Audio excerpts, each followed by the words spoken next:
Good evening. Hello there. How is everybody doing? It's the weekend, finally. And I just noticed my hair is doing some weird shit right there. Alright. But it's the weekend. It's been a while. Well, has it been a while? When was my last stream? I think I streamed on Thursday. Okay, so it's not been that long. It has actually not been that long. But it definitely has been a while since I last streamed that early. Haha, didn't see that one coming, did you? I tricked you. I bamboozled you. You have been foiled. Okay, so no, early stream today because my girlfriend, who is staying over for a while now, is at work right now. And I thought to myself, like, hey, we can do another stream today, can't we? Yes, I think we can. We can. Because there's just one more Titan to take down. One easy little bit of a Titan. I don't know if that Titan will be the final thing, or if it will be a situation of, okay, now that this Titan is down, we have some other shit left to do. I kind of expect the Titan to not be the final, it feels like more like the final step towards the final goal, but we'll see. Can I... Okay, I need to disable that one first. That's a little bit annoying, but what can you do? There we go. Oh, also... Oh, the guard outfit. I completely forgot I had that one. But I want to go back to the bubbles. Because bubbles is fun. Bubbles is love. Bubbles is life. So, where the heck did we have to go to anyway? Logbook, what are you telling me? Around Ixkun. Okay, and now if you would be so kind to tell me where Ixkun is. Okay, I will just assume it's down there. It will be down there. So, let's be on our merry way then. Oh, and there is some loot. Hello there, Northern Lion. What do you have for me? 2 Phoenix Stones. Why, thank you. So, is there anything around here? Or is that the actual way? It might just be the actual way. Oh, hello there, friend. Seishiro, I know you're not expecting good old Larry, funny old Larry, quirky old Larry. Well, this is not the time for jokes. The world is ending. Look, I've given you every module I have to this time. Instead, why don't you just take some of these items that I earned from my milestones before I became a supervisor? What do XP chips do? Also, earned items from milestones, so can you actually get something out of that milestone stuff? And if so, then where the heck can you do that? So, XP stuff, where is it? Where was it?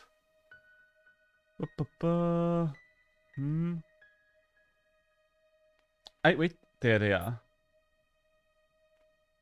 Oh, boost XP earned for 1 hour. Okay, so that will probably be useful once we come to post-game and try to grind up a team for competitive. Okay, so is this the right way? Danger ahead, experienced warriors only. Alright, I guess let's find out what kind of danger lies ahead of us. Oh, well, the danger of phone call, apparently. Mom? Seishiro, you okay? So good to hear your voice. I am a nervous wreck. I just came back from the fortune teller and she said a sinister energy grows closer to Seishiro. You've gotta promise me, Seishiro. Promise me you won't do any... Okay, Mom, I'll try to be careful, don't worry. I'm just going up against a world-ending entity. What could possibly go wrong? What do you mean, try? Oh, look, I'm going to transfer money to your account right away.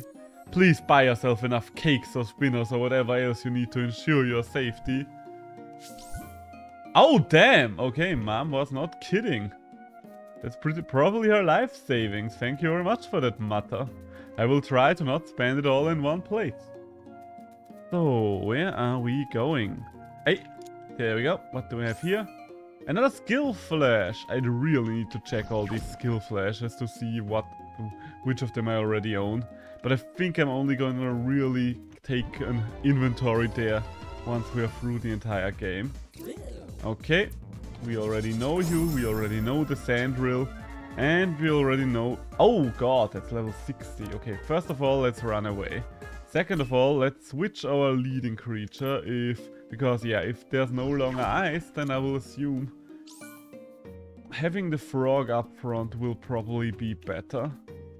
Can I can't surf about. Ooh, what do we have there? I will just assume we are entering the ruins now. Yucca Claw. So, Yucca Claw, it's still level 60. But I think I want to take it down just for XP's sake. I want to know how much XP a level 60 creature would potentially give us. Okay, so let me tell you a little bit about stuff about random shit while we are fighting against a random enemy. I have been playing a little Temtem again the last 2 days, because Temtem did get a big patch last Thursday, and last Thursday I couldn't really check it out, mostly because I was planning on streaming Coromon, and from all that I've read in the patch notes, there wasn't really enough content in my opinion to stream Temtem. There's something fun there. There are now stickers you can collect, kind of for a sticker collection book in Temtem.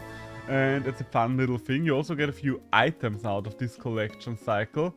But it's not really enough of a reason to stream the game for. I can't really see this being an engaging activity. And we are in the Ixkun ruins. Works for me. So I guess you are online. Should probably buy something, shouldn't I? I mean, I do have money now. I didn't really check what I was missing. I do have more than enough cakes. Do have a handful of spinners. Okay, for now we are good, I think. For now we are good to go. Oh shit! If it will just be the transformed things here, then this might be a problem after all. Because these things are vicious. They might be able to take my Chunk Toad down. And they have frozen my Chunk Toad. Okay, Chunk Toad is just gonna die then. Ah, well, I think at least you poisoned yourself, so that's good. But Chunk Toad is not just gonna die. I'm not gonna switch anything out here. There's a small chance it will fall, but I don't see that happening, at least not before it's dead. But we got a poison off on both of the enemies, so that's at least something. So, what are we gonna do about the two of you? I guess first things first, I need to get rid of the snowstorm. Woolbrute, you can do that for me, right? Woolbrute, you can do that for me, my boy. Okay, glass cannon. Glass cannon is happening. I can work with a glass cannon being in place.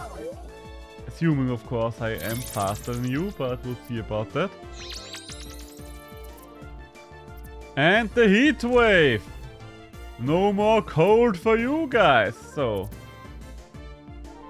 okay, finally the poison ticks are going to actually do some damage and not just cancel out the healing.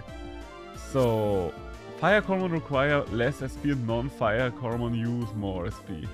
Honestly, that's probably the least significant weather effect I've seen so far. Doesn't seem to have any impact on stuff like damage and so on and so forth. And I don't know, 2 SP doesn't seem like that much more of an SP investment, so I don't really see the sun effect having any significant impact on the battlefield. Maybe if there's a Coromon that really profits from the sun the synergy somewhere, but I haven't seen one yet. I have not seen one yet. Okay, Actor is going to die next turn thanks to the poison anyway, I think, so let's just Firestorm Arcturus as well. And another glass cannon. Okay, so you are definitely going to be a one-shot now. If you're not a one-shot, then I'm gonna file a complaint with your manager.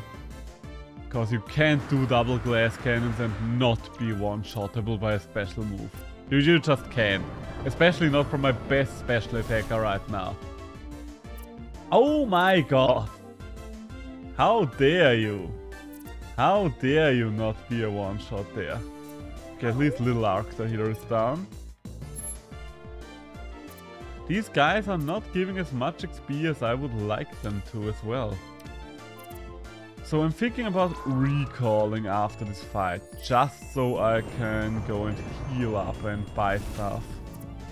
buying is only an afterthought there, but I mean, we did get a lot of money. Or we're just trying to push through. But if we are pushing through, I mean, we already lost the chunk toad now. We should recall. We are right next to a recall station for once. Oh, so we should use it. Oh, Atlantern. We don't have you yet. You will be a new addition to our collection. Okay. That's gonna be a little annoying to deal with. I didn't see how much the second buff gave at Lantern. I hope it does it again. Okay, no, it's just attacking. Does very strong damage there. Crystal Barrage. What kind of move could that be? I mean, it's either ice or cutting, I would assume.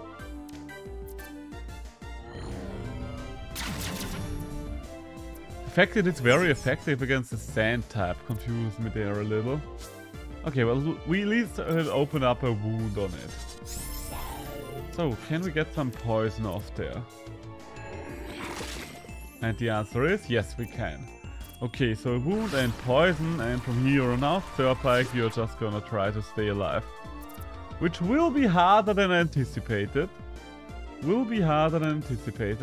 I cannot forget, I want to actually capture this thing, not just kill it, I want it alive.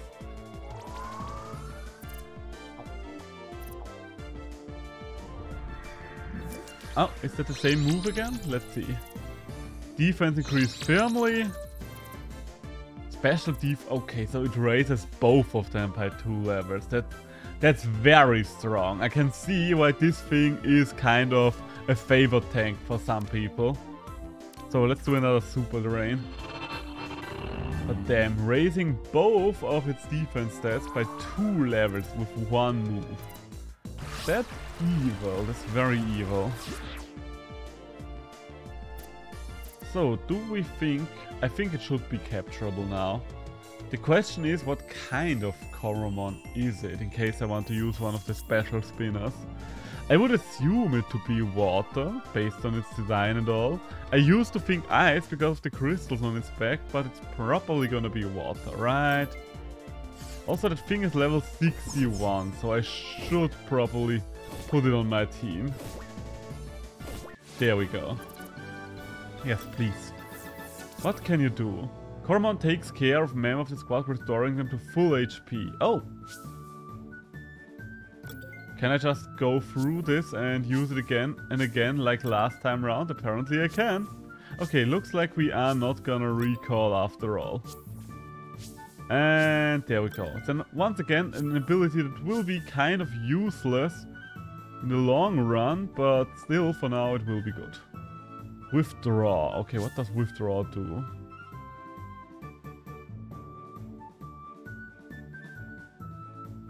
Wait, why is it... Didn't it say firmly? I thought firmly meant by 2 levels.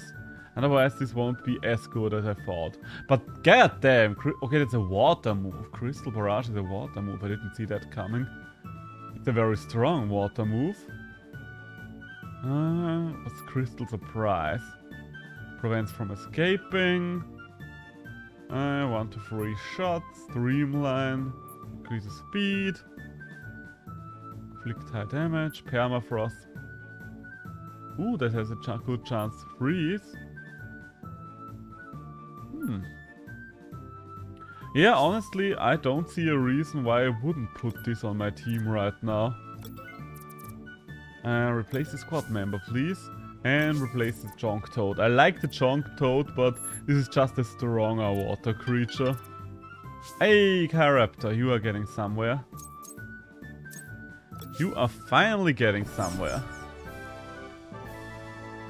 So, what are we gonna do about... Can you use your ability again? And... Okay, no. Now it is on an actual cooldown. Okay. Also, I really need to replace my bug, the Rhino Beetle. Level 42 will not cut it anymore if we are in an area with level 60 creatures now. The scaling of levels in this game seems to be a little all over the place, because yes, it makes sense whenever you enter a new area that the things there will be a little more stronger, but it's always kind of like a 5 to 10 level jump to my team. Like at this point, even my bear is outscaled, and my bear used to be way over leveled. So there we go. Oh, I should have probably checked the entire list of Coromon we can encounter there. There was one we have not yet encountered, so that's exciting. That means something new is happening. Let's see. The answer is... Okay, I don't know the one on the left side here as well. And... Oh, it shows the corrupted one. So does that mean those are capturable here? That would be interesting. So, let's move Borealis to the front. I think Borealis at the front will do the job for now. Hello? Okay, looks like I can't go past here. Well, then let's have a little bit of a surf around and see if we can find another passageway. Like this. Oh, well, that's not a passageway, but that's 2 chests. 2 golden chests, a dolphin head, and will it be a dolphin suit? No, an energizer gem. No idea what an energizer gem is, but it is something that belongs to us now. The music is very ominous in this place. Okay, I did surf around a little. Can I jump onto the... Oh, I can actually jump onto the pier here. And I immediately get jumped by the Chonk Toad. Oh, Chonk Toad looks like he's pissed off that I pushed him, put him off the team. Okay, knowing that both of these can have poison skin, I will not fight them. Because that seems like something I just don't want to mess with right now. Can I go up here and then jump down there again? Yes, I can. This is not so much of a puzzle, more of an inconvenience right now. Hey, more HP cakes. Okay.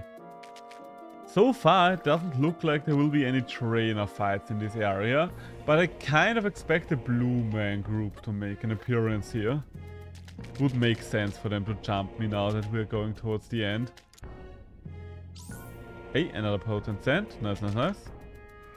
So, where could we go? Have we been over here already? Oh, that's the other side of that little pillar. Okay, I know where we are now. The other side of the pillar. So we didn't really move far from the start, but I still think like this is the right direction. Oh, okay, I think that's the new one we have not yet encountered. A Luma sect. A corrupted one. Oh, and you are paralyzing me. Good start, good start. I do wonder if we can capture them now. That would be nice. Having one of these powered up dark versions would be very nice, but it kind of feels like those are creatures that you can't actually collect. Because they still have the same name like the base versions, and there wasn't really an explanation why we wouldn't have been able to catch them already if they were catchable. Other than them wanting them to be a boss fight back then. Yeah, but I guess we can just check it out. We can just check it out once we have you a little further down in terms of your health pool, once you're weak enough, and see. I think you're gonna survive one more snowball, won't you? I think one more snowball will be enough. Oh.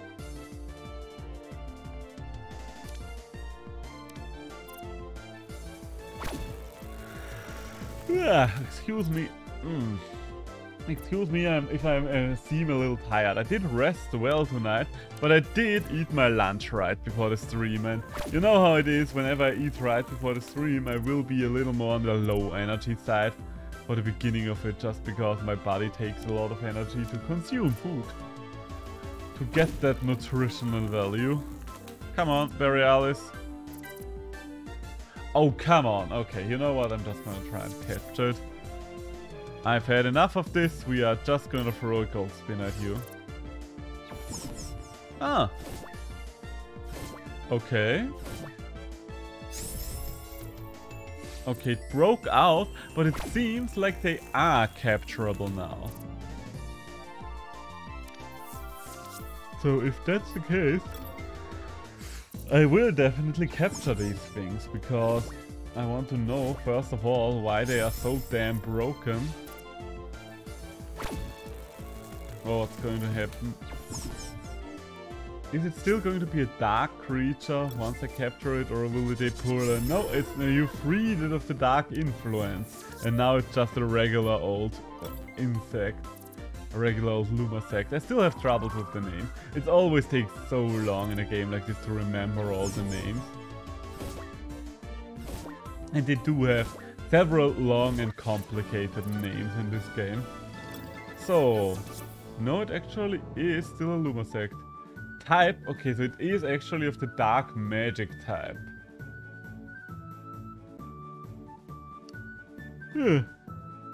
Very strong passive, okay. What kind of moves do you have? Electric, so you do have the basic electric kit. Okay, let's replace you. I mean, let's replace Rhino Buzz, because you have 13 levels on Rhino Buzz and seem to be stronger in general. So the one who's now furthest behind in level is actually our Chiraptor, weirdly enough. Even though we always respected the Chiraptor, it's hard not to do so. I am not gonna fight this, I will just say it right now. I am not going to fight against a trio of these guys. That just seems like a disaster waiting to happen. Could you stop hitting the Chiraptor, please? We are not gonna fight you. But because the Chiraptor is level lower than you, it is not able to get away. Ugh. Come on now, be good insects and let me leave. That's all I want from you right now. Literally all I want right now. Ugh. The second you are level lower, it's really impossible to ever get away, I feel. Or maybe these things are just generally hard to run away from, I don't know. Let's see. Let's bring out Lantern and see if we still can't run away with... Yeah, okay, no, with Lantern it went immediately. Okay, so let's have it Lantern still lead, just so we can get rid of encounters we do not wish for. And another Lantern. It's a little stronger than mine.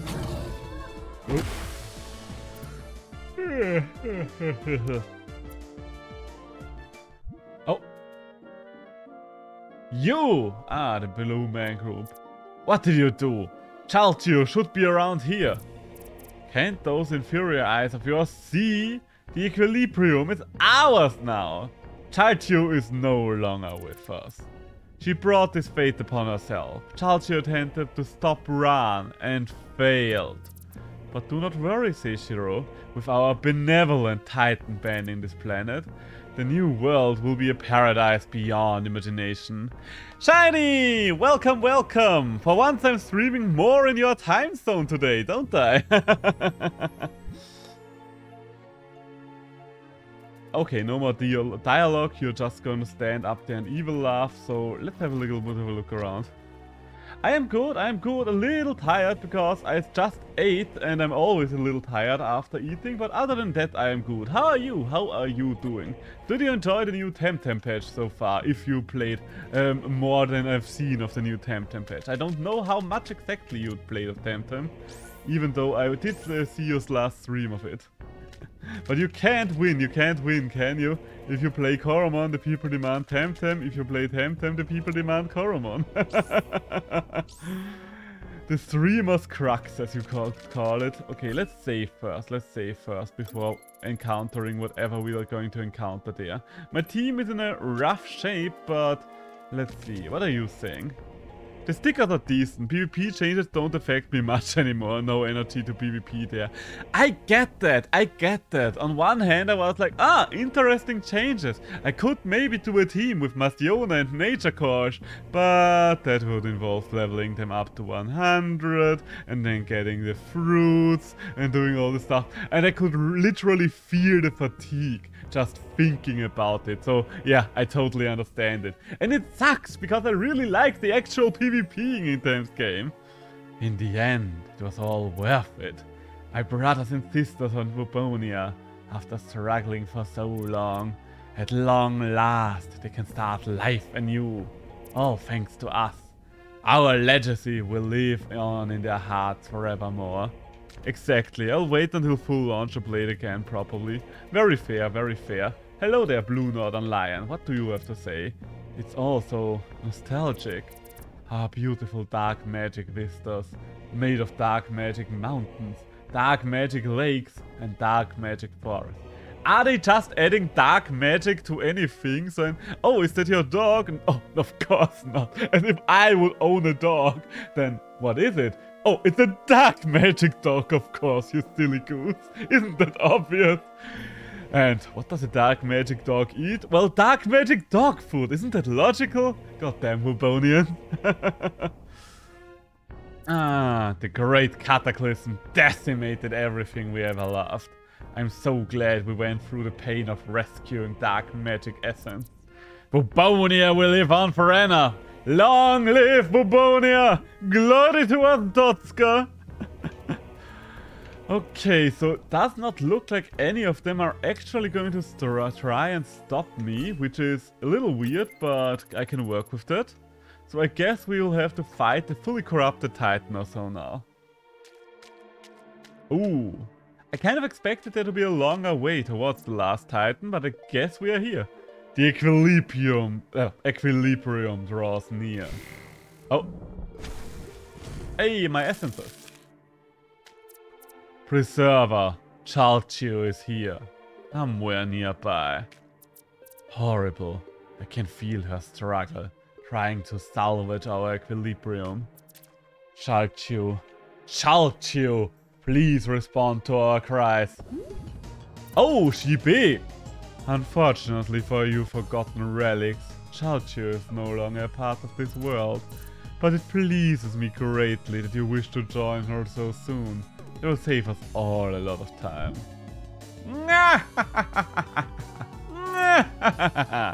We will not surrender to the likes of you.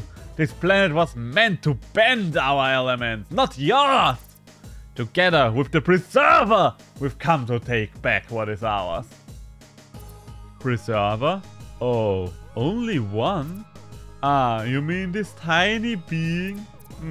Quite like my people, but much uglier. Oh, please, the only difference is that I'm not blue. Do you really think that makes that much of a difference? Tell me, Preserver, tell me your impression of dark magic thus far. Mimicking, conducting, teleporting, and much more. Astonishing, is it not? New Wubonia has no need for these inferior elements that stand behind you. I mean, I've got to hand it to them. The dark magic element is kind of the best one in terms of type resistances, so hard to argue on that end. Everything I've seen touch dark magic is awful. I wouldn't go that far. It's corrupting our Coromon, destroying our environment. Why did you come here? What about your own equilibrium? My own equilibrium? What a joke. Koro created us to bend our elements, create prosperous worlds. This went well for some time, as you can imagine. Yet Koro blatantly let my planet fall to a natural disaster, the great cataclysm. So my people had to seek out a new world for me to bend. Your world! Ah, I see. So that is how it came to be. As Titans, we understand your drive to survive and prosper. But this cannot be a part of Koro's will. This is not the way. You could have come to us more neutral terms. Oh, you could have come to us on more neutral terms. This planet society has come up with groundbreaking solutions to problems before. What is that? Are you implying your humans would come up with better solutions than my Wubonians? I mean, we've come up with a better name for our species, so kinda impossible. You will see the error of your ways, just like your little Chalchu did. Well then, what is What is this force pulling me? And the answer is... Oh! That's Chalchio's physical form. She's fighting back. Her power. She's doing everything she can to concentrate and expose her water essence. It makes no difference. Physical form or no. At my full power, you stand nary a chance. Preserver, we will lend you our power together. We can find the essence within. Our only chance, Chalchio, my lovely sister. We will defeat the darkness that binds you. Okay, that does have final boss vibes now. I kind of expected that the Mobubonians would be doing more beforehand, but I guess not. Also, I barely have anything right now, so this...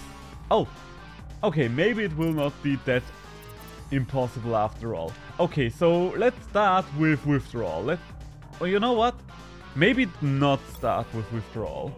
Let's try to put some status conditions on it. I think that seems to be a good idea. Put a lot of status conditions on it and then start building up a tank wall. If I can get poison off, then Serpike's life will have been worth it. Come on, Serpike. Also, this thing looks refreshingly different to all the other titans. Poison Soul is smart. I mean, Poison Soul has kind of been how I defeated several titans already, I think.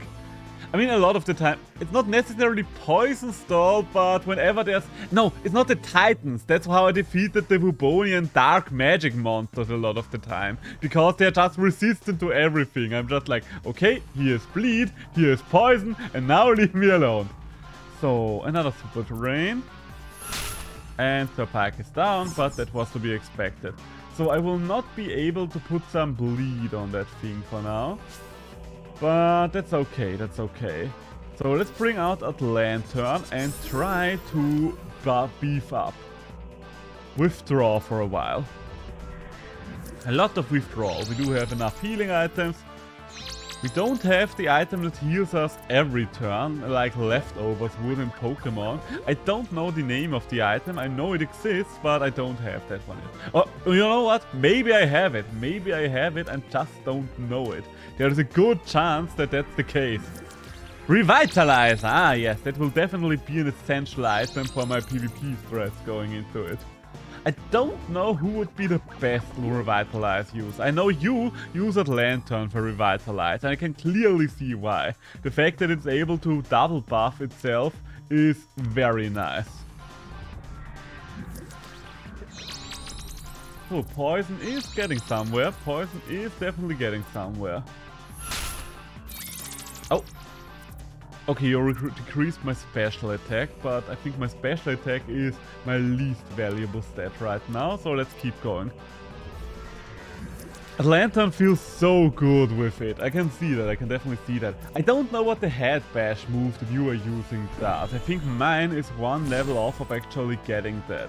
I, of course, am thinking about Serpike, because Serpike does have a lot of regeneration thanks to his super drain anyway, which does seem like a neat little strat as well, but Serpike doesn't really have as good a defense buff move. So I guess Serpike is better right out the gate, but that Lantern would probably outstall it in the long run. Then again, Serpike does have its poison, so let's see, we'll see. I guess I will have to read up about a lot of stuff on the wiki before I decide on the details of my team. And I do need to heal at Lantern there. So, time to heal at Lantern. That's what we have the cakes for. That's what my beautiful cake is for. There we go. Wait. Why did we just not... Oh shit. Do we have that thing where we can't heal on us right now? Because if so, that's a problem. I will have to try that one again. Okay, we are at maximum, the defense.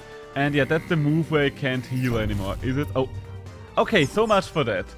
Okay, that's a little bit of a problem. That's a little bit of a problem, to say the least. Let's see. I don't have much left. Okay, let's bring out the Luma sect for now. And use one of my healing items. Let's use one Phoenix Stone, and I'm actually gonna use it for Chiraptor because I do want to see if I can get a bleed off on it. If I get a bleed off on Calcio as well, then that would make this considerably easier. The other things that I do need to get out again would be Borealis, just for the type advantage, and Borealis is probably best right now in general. So Chiraptor, can you prove yourself to me once more? Are you going to leave one move? You just have to leave one move, and you just gotta get the deep lead up. If you do these things, then I'm already happy with you. Ah! Well done, Chiraptor. Well done, Chiraptor. That is going to drain that thing a lot. Okay, so I could do more things with Chiraptor, but let's be honest, the actual damage is negligible right now. So instead, we are just going to use our turn to Phoenix Stone Borealis. And I'm thinking about maybe bringing the snake back to life, because we actually will need more than 16 turns of poison for this fight. So, yeah, let's bring the snake back to life as well. I am out of Phoenix Stones then, but hopefully that will be it. Hopefully we will have done enough then. A bit of a shame that our defense threat with Atlanturn did not work out, but I guess they thought about that. The Preserver still fights on. We are not alone, friends! As long as the Preserver refuses to give up, so do I! Take my defense! You could have used that on someone that needed it more. I mean, I appreciate it, Ice Titan, but really, on Chiraptor, couldn't have used it for something like Borealis. Dark magic can pierce through anything! Okay. I think I'm going to use one of my SP items in the meantime. It's not like there's anything better to do. Let's use it for Borealis. And Chiraptor dies. There we go. So, and time for Borealis. Action time for Borealis. So, Borealis is... I do have a feeling that Borealis might already be enough to take it out if I use my attack cakes. My attack cake brings all the boys to the yard. Damn right. It's better than yours. Damn right. It's better than yours. I could teach you, but I'd have to charge. So, you are decreasing my defense. I do not appreciate the decreased defense because now I can't be sure anymore if you would kill me with one more hit, but oh my god, we are doing so little damage. Okay, so I guess you are still considered to be of the dark magic element, which is obnoxious to say the least. Okay, then there's a change of plans that's in order. Are you still poisoned? Yes, you are still poisoned. And the change of plan will include us picking down, decreasing your defense slow and steadily. Let's see how many levels of defense you can lose, my friend, shall we? I don't have Phoenix Stones anymore right now, which is a problem. So if I lose this fight, I will have to do it as a continue, where a load from last checkpoint, because I can't do this without my Phoenix Stone. Damn! Why, Chalchu? Why? Why are you gonna do me like that? Okay, Woodroot, you're the last one. Do I still have one of my regeneration items? I only have Phoenix Shard left. Okay, let's still try it with Atlanturn. I still think that Atlanturn would technically work as long as I am careful about not being able to heal anymore.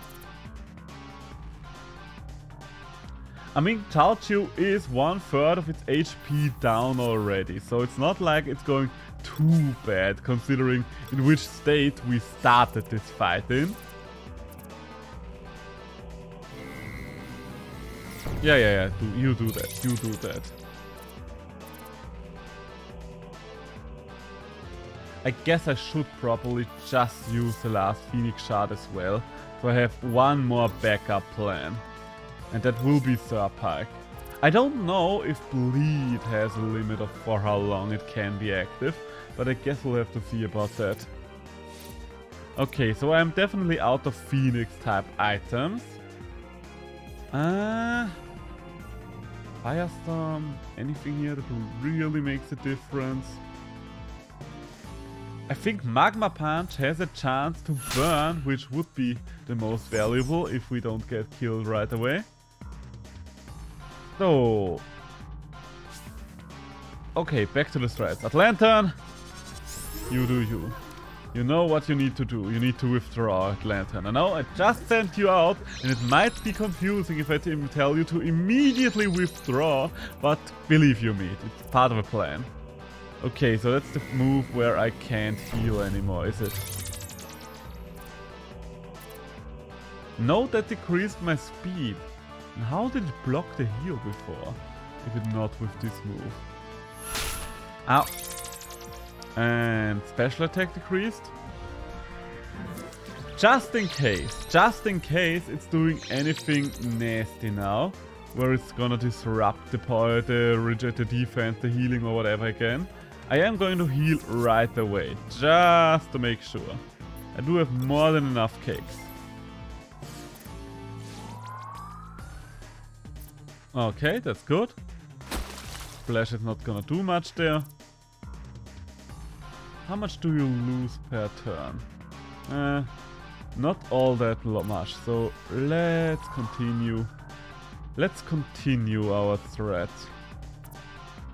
This will take a while, so settle in, boys and girls, this will take a while. I don't really think there's much we can do about this anymore. Oh, you think this being is mighty? Strength is my specialty. Here, have a taste. Okay, this will actually help. Having physical power-ups will be nice. Pathetic. Do you really need to rely on others to reach your full potential? And do I have a physical move is the question. I don't think so now that I think about it.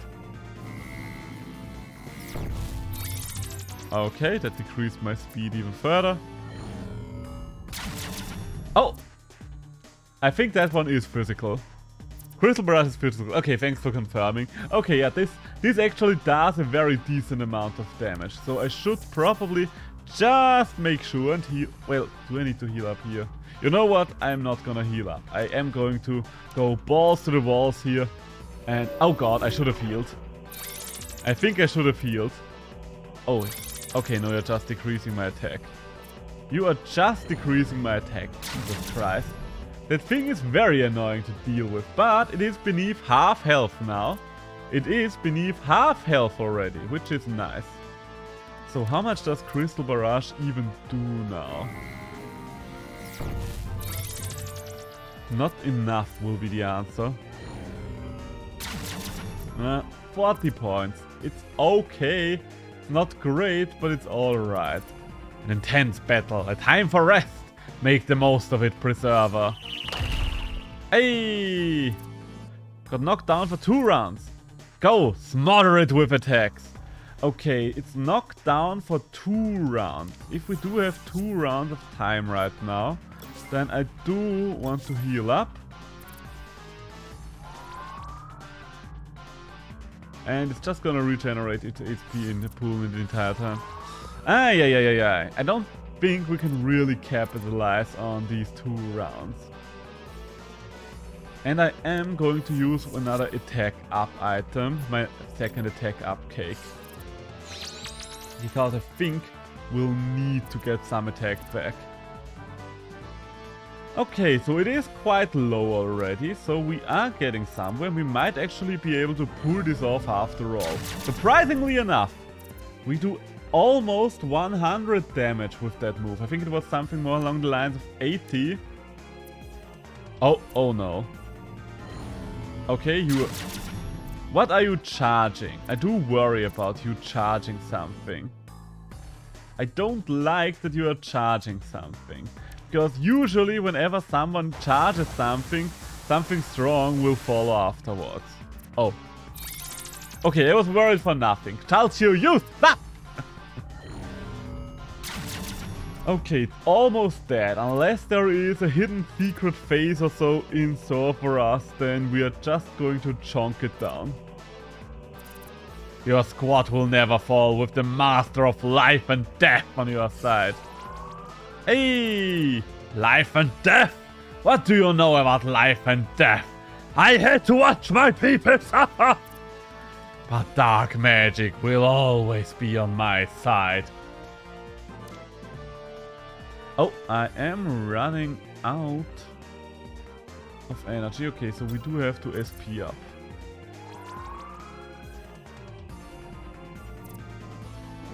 Bubbles. Bubbles, bubbles. Toils and troubles, but it shall not help you, Chalcio. So, this should be over in 3 turns. Let's see. Turn 1. You're hitting me. I am hitting you. I don't see it being over in 2 turns, but 3 turns should do the trick. Turn number 2. You are being up. That's very fair. That's also very good for me, because I don't have to worry about anything right now. And... oh, wait, is the bleeding going to kill it? No, okay, so it is actually 3 turns. It is 3 turns, as I said. So, are you going to have a hidden phase 2 or so? The answer is...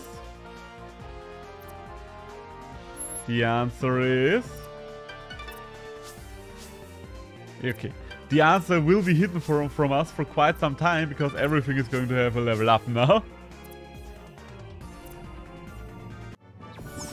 Huh! No! It's actually over! Nice! No! No! My energy! My hopes! Draining quicker than ever before! It's all so sad. I've lost. We've lost. What you plan to play after that? Oh, are we at the end right now, actually? I have not really decided on what I am going to play after Coromon. I did want to give competitive Coromon a shot, like building up a PvP team and see where this goes. I did have a few things I've been thinking about streaming, but I have not really decided on anything yet. If you want a quick heads up on what I'm thinking about right now, the games would be Disco Elysium and Bloodborne, mostly. Those are the games right now that seem to be the best ideas as stream games as a follow-up. But nothing is certain yet. But also, hi Smile! Nice to see you. Thanks for dropping by. Discard my element. Get rid of dark magic. My people. Everything we've worked for. Lost to the stars. Forevermore. Such a drama queen. Preserver, you came through. But Chalcio, where's our sister? Oh. Ah, there she is. Brethren, Preserver. Chalcio, such a great risk coming here alone. Yes, I had to. Anything to give the Preserver enough time. No other rational option presented itself. The threat has finally been neutralized. You did well, sister. But this opportunity must not be wasted. Let's go. Finally! I long to fade into the mist once more. No, it's actually over. I really thought there would be something else after the Titans. But apparently we are at the end. Thanks to the Preserver. No, Seishiro. The elements on this planet will continue to evolve for millennia yet. Coromon and humans will continue to play together in Koros light. Ooh, also another creature collector that I thought about doing on stream once was I might do an abomination run on stream. That's not going to be too long. It will only be for like 1 or 2 streams for however long it takes us to get through the single run. But I've been thinking about that one as well. We are lucky to be given such an opportunity. Starting today, we should all strive for a better tomorrow.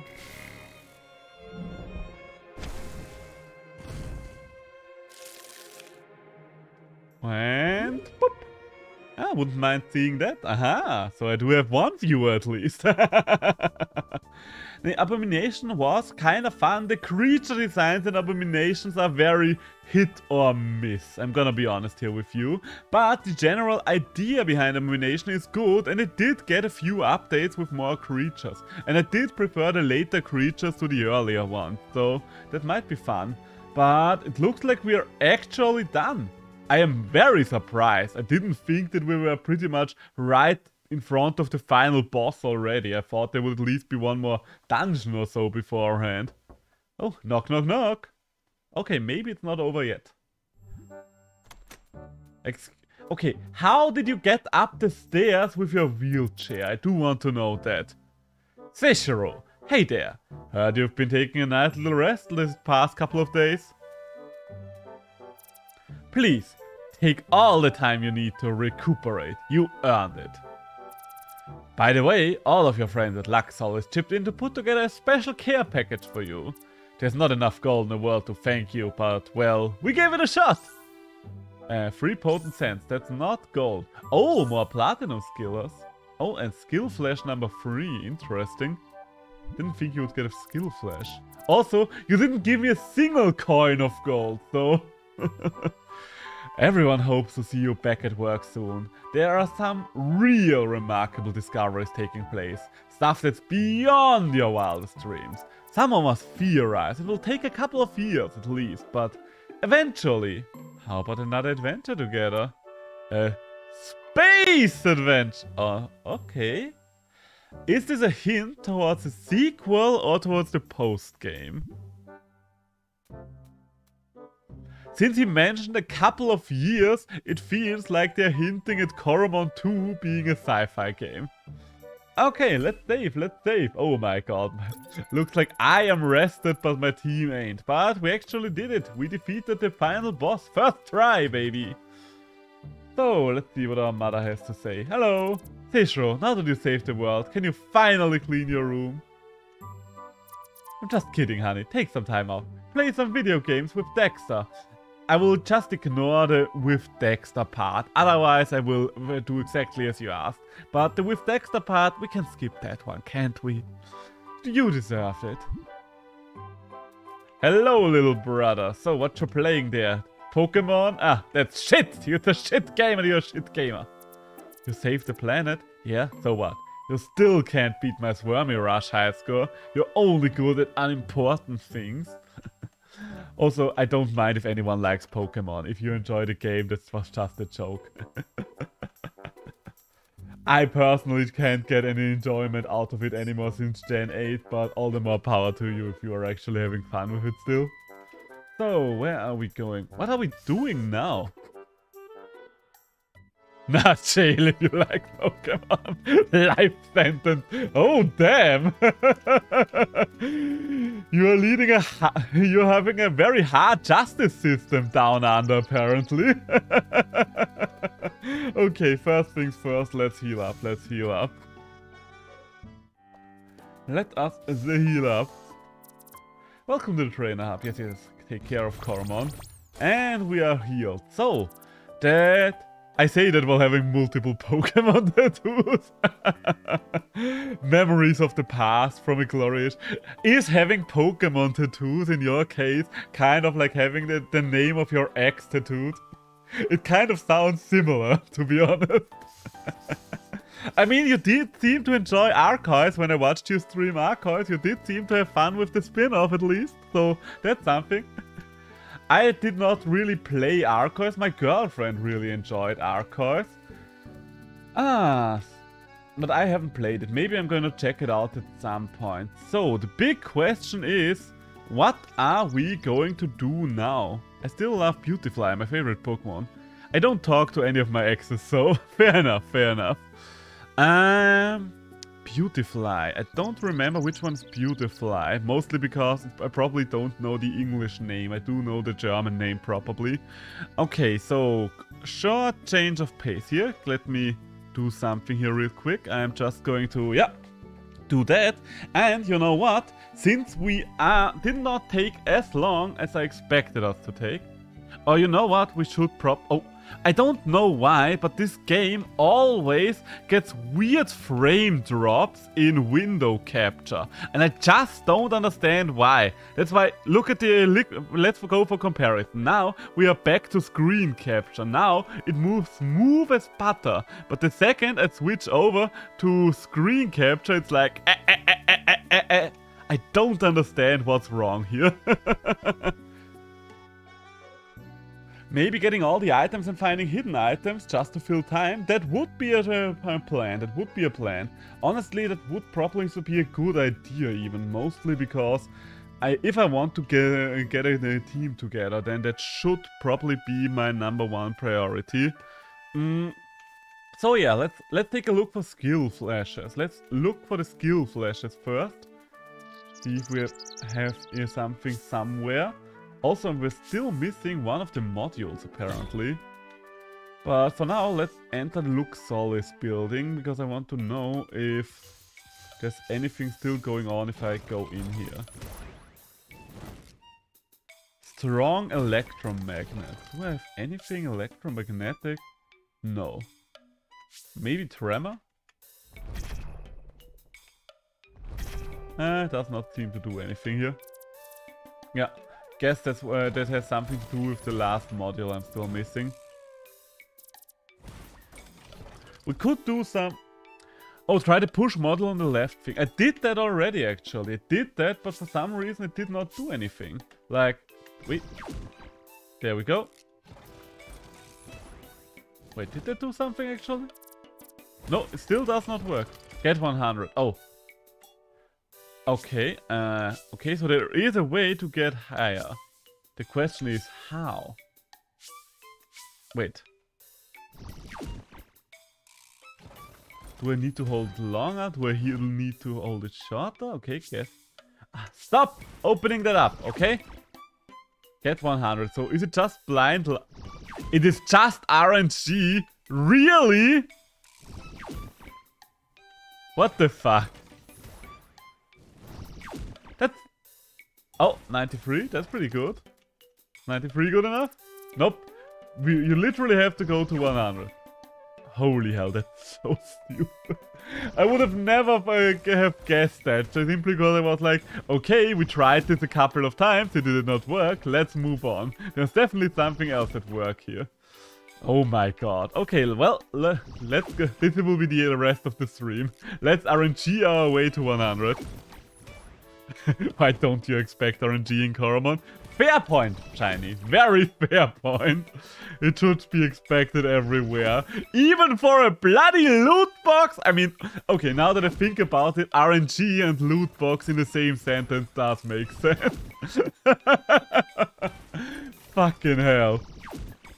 Who thought this was a good idea? Who in their right mind decided, yes, this is what we need in our game. This is what's gonna give us that Metacritic score. Bloody hell.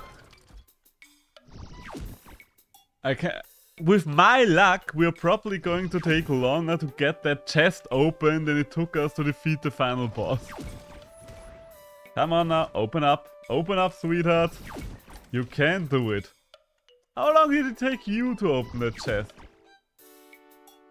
Have you opened the chest yet, or did you just give up? Because... Oh, fuck you, game. Fuck you. Really? Really? You're going to taunt me with a 99? Really? That's what you're gonna do. Okay, if you want to play by these rules, then so can I. 2 minutes, bloody hell. 90 fucking 9. I can't believe it.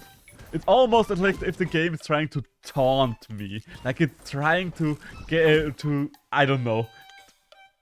I can't even English right now because I'm so mad. No, I'm not really all that mad. I just can't believe it. Well, I guess it's time to ramble now about random things, because if there has ever been a good time to ramble in Coromon, it has been when I was trying to open up a bloody chest with RNG. So, let's ramble a little bit about my editing stuff, because I have been looking at tutorial videos for DaVinci Resolve. Oh my god, you can't be serious. Another 99? Another one! Okay. And I have not done anything with DaVinci Resolve yet, but I do want to sit down tomorrow and take a look at DaVinci Resolve and at building a, what's it called? A macro or something like that? I don't quite remember what the other thing was called, but basically a shortcut that helps me save progress steps for future projects so I can make TikToks more easily. Not again! Welcome to my loot luck in action. If you've ever seen any of my Monster Hunter streams in the past, which I doubt any of you have, but you will know that I have very bad luck in video games, always. For example, I was farming gold... Are you kidding me? Are you fucking kidding me? Number 3! It was number 3! 3 times the 99! Oh my god. Can I return this push module? It seems to be defected. Can't work at 100% operating power. This is literally going to take me longer than the final boss at this rate. There are probably Elden Ring bosses I've spent less time on than on this chest right here in Coromon.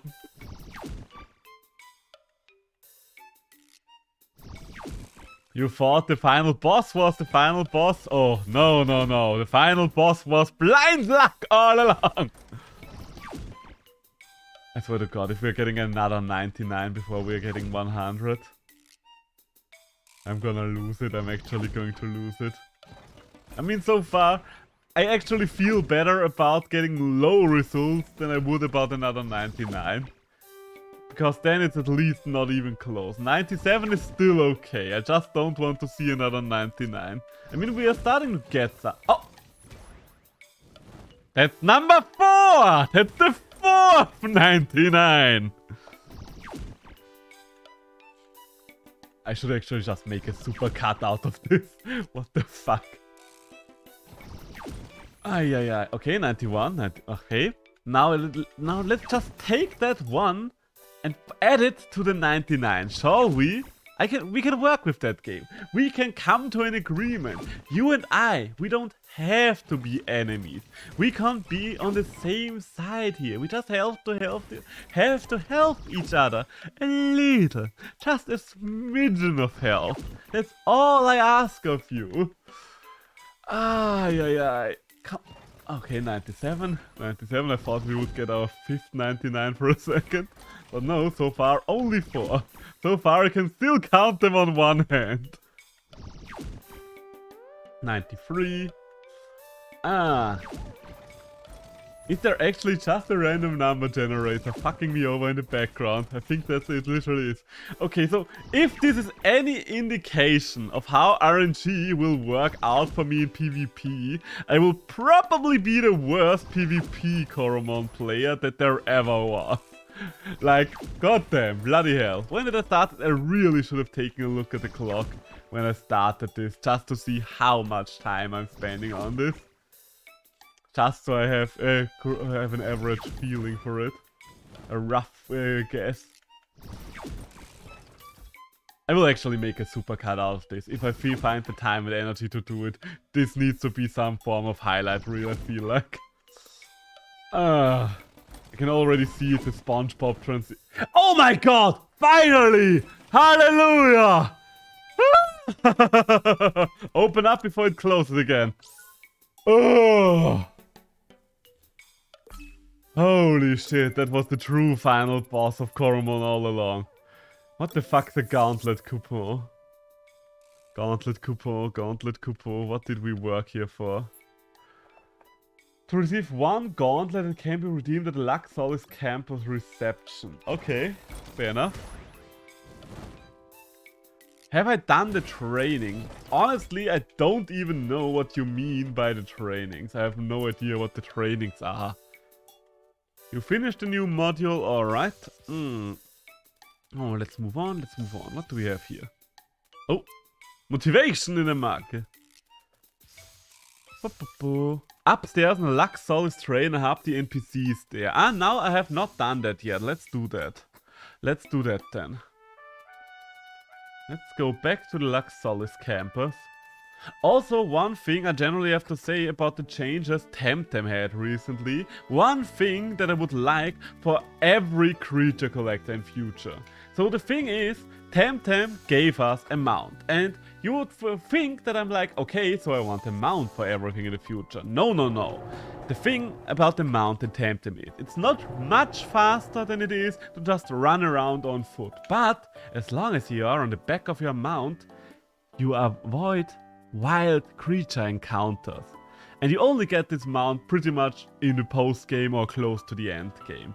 But that seems like such a useful feature to have for post game wrap up stuff in the CC.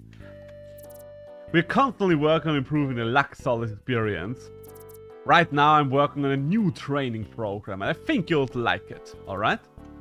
Yes, the evolving wildcat counts is so nice. Right, right! So nice, so it's like, okay, I just need to get over there to pick up one item I was missing in this low-leveling cave where every level 6 monster ever tries to seppuku on my team. We're setting up training exercises for all Luxol's battle researchers so they can do their work more efficiently, alright?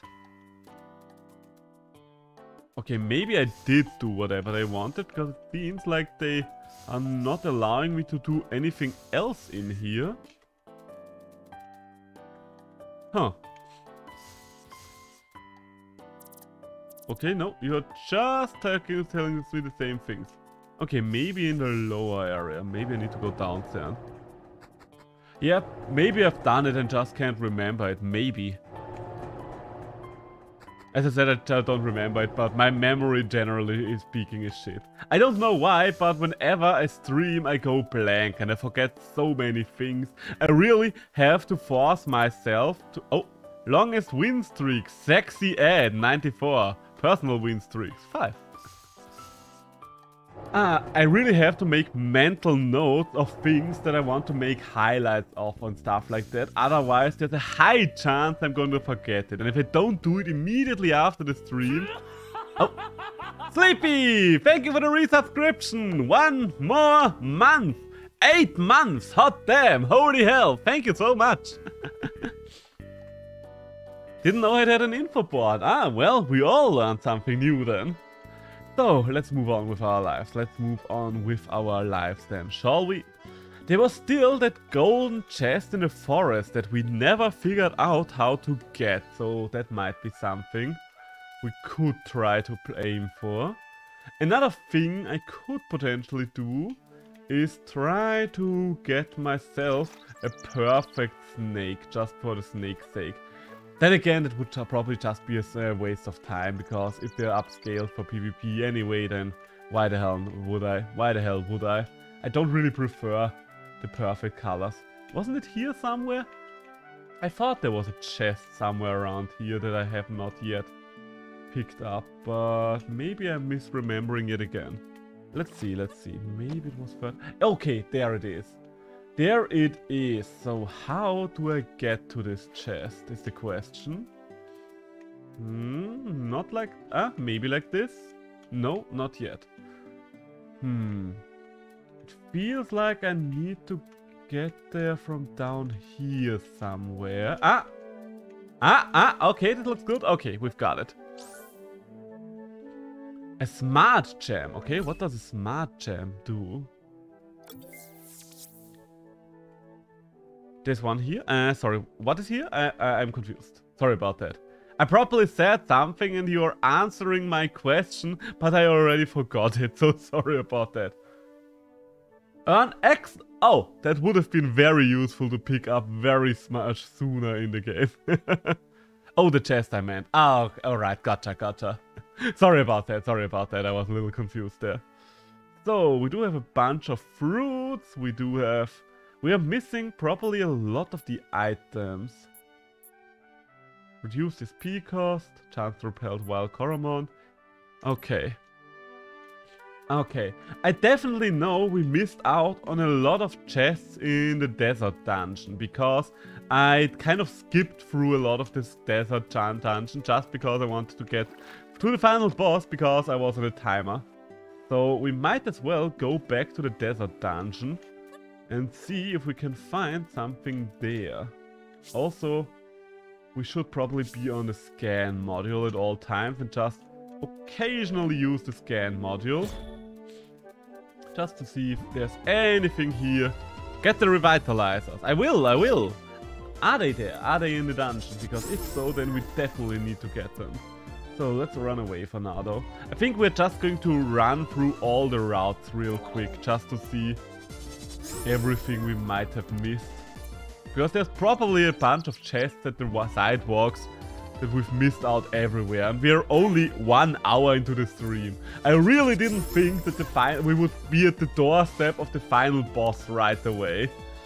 That kind of messed up my plans for today, because I was like, okay, we will probably barely manage to get to the final boss, but it will be a grande finale for this stream. And then it was like, final boss, and it's over. And it was like, ha! That's always the problem with a streamer, if you're trying to fill time slots accordingly, and then but you don't know how long the game is. Yeah, the ending at the moment is kind of a letdown. Like, it's just over really quick. They are changing it in future patches. Interesting. It's always weird when games do something like changing the ending. I mean, if the ending is a letdown, then it's probably better for the future. But it's still weird. It's a little weird. I think that's kind of a theme with creature collectors right now, though, isn't it? Because, I'll be honest with you, I liked most of the things in Temtem's ending up to the very end with the cutscene. Because that cutscene was so fucking lame. Holy shit. Oh, also I need to do that more. There we go. I hope you worth all the Wubonians before the Titan. Right, the fact that the Wubonians are just standing around doing nothing, being like, why should we stop you anymore? We have won already. It's kind of weird. I really thought all 3 of them would be like the intermediate bosses of the final dungeon somewhere. Like 1 per floor or something like that. But no, they are just there, laughing their asses off. And then losing because they did not stop me and instead just laughed their asses off. Very weird, very weird. But what can you do, what can you do? The final area also seemed a lot shorter than all the other areas that came before. I liked that it for the ice area when there were no trainers in it and stuff like that. Because it was like, that's a unique thing. But since the other one... But the ice area had a lot of sliding puzzles as well. The last one didn't even have any puzzles or stuff like that. That's what's kind of weird about it. I still can't believe I did not see this thing being the first evolution of the Rhino Battle line. It does have the color scheme and everything, but it looks so different physically that I just did not realize this was the first evolution of Rhino Battle. So I should probably use this a little more. So, what else? I mean, the game still has a decent length for its price point, I would say. Oh, that's just going to lead me to the depressed old guy. Because that's the thing, it's only a 12 bucks game and you get roughly 20 hours worth of content out of it. That's very fair. It might yet not be the most exciting at times and it does not have as many creatures as I would wish it to have, but still for 12 bucks I really can't complain. The main interesting thing it does, in my opinion, so far, seems to be the fact that you're able to have types that the Coromons themselves don't have. That's just very interesting and new as an idea to me. Okay, we are moving up right now, and you know what? We are still missing part of the mushroom quest, I think. So let's collect a few mushrooms. I think the game for the price and how many hours of gameplay is phenomenal. A bargain ammo. Yeah, that's also very fair. That's also very fair. It was a lot cheaper than I expected it to be with just 12 bucks. But I guess there is not that much animation going on and stuff like that. And if it was something like 20 bucks, I would have probably felt a little ripped off, I think. So it's at a good price point in my opinion. I think that's also one of my bigger critiques of the game. Yes, you're going for the classic style, and if you're really looking for the old school Pokemon presentation, for the pixel art days, then it's literally just that. It's literally that. But for me personally, I'm not really looking for that. I like pixel art, don't get me wrong. I really like well done pixel art, but I do like pixel art that also works with good animation. Here's hoping Coromon 2 happens. I hope so too, because a sci-fi creature collector, that would be something very interesting. A sci-fi creature collector, that's something that hasn't been done before, I think. At least I don't know any sci-fi creature collectors. So far, every creature collector is fantasy. Modern at most, but definitely not sci-fi. And you would wonder why not, because technically speaking you have all the elements of sci-fi present. You do have highly advanced technology, that being the capturing devices, the healing stations and stuff like that. You could do vastly varied biomes and stuff like that. You could put a shit ton of weird monsters on alien planets. Weird that there hasn't been a sci-fi thing yet. But then again, I guess there are less sci-fi games than fantasy games overall. That will probably be it. Fantasy just has something more magical. And another thing will be that creature collectors most of the time have something whimsical to them. Like there's something almost naive to them, one would say. Mostly because most of them use a child protagonist, but generally speaking there rarely ever is a creature collector with a really dark storyline. The only two creature collectors I can think of with a dark storyline would be Monster Crown and this one is probably going to blow you away if you think about it, because I don't think most people consider it a creature collector, even though it is technically the original creature collector, the Shin Megami Tensei series. Did you see that one coming? Be honest, did you see that one coming? But yes, if you really think about it, Shin Megami Tensei and Persona are creature collecting RPGs. Gotta buy Monster Crown. I think you would love Monster Crown, because you love pixel art and you don't mind the lack of animations as much as I do. Oh, fancy. So, a potent beetle. We will capture that, but if I do anything with this little lantern, you are gonna die. How am I going to do this? Like seriously, how am I gonna do this? The weakest thing I have is Chiraptor, and Chiraptor is going to murder. Yes, I did get the perfect Humby. Or did I get... Yes, I think I did get the perfect one in Havel. Because I did remember getting something in Havel that was rare. I don't remember if it was perfect or if it was potent, but I got something like that in Havel. What are we doing here? Anything I would do would kill it. I think I'll just have to throw a spinner at it and hope for the best. Have a gold spinner, my friend.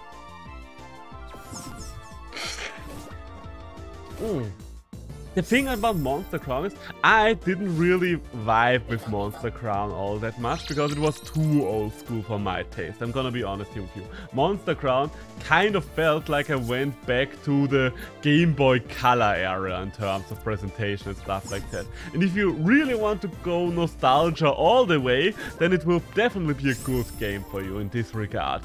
The thing that made Monster Crown special, and I did not experience that one myself, but I've only looked at it on the wiki and stuff like that, is the crossbreeding system. Because in Monster Crown, you had so many creatures that you could, well, okay, let me start from the top. if you're breeding in most of these games, in most of the creature collectors, it will end with you getting either the father or the mother animal. In most games it will just be the mother animal. But in Monster Crown you could get new species by crossbreeding and by some other weird ways. For example, there was like a zombie creature and in some weird way you could revitalize it and you would have the original species again that's not out in the wild anymore. Weird stuff like that.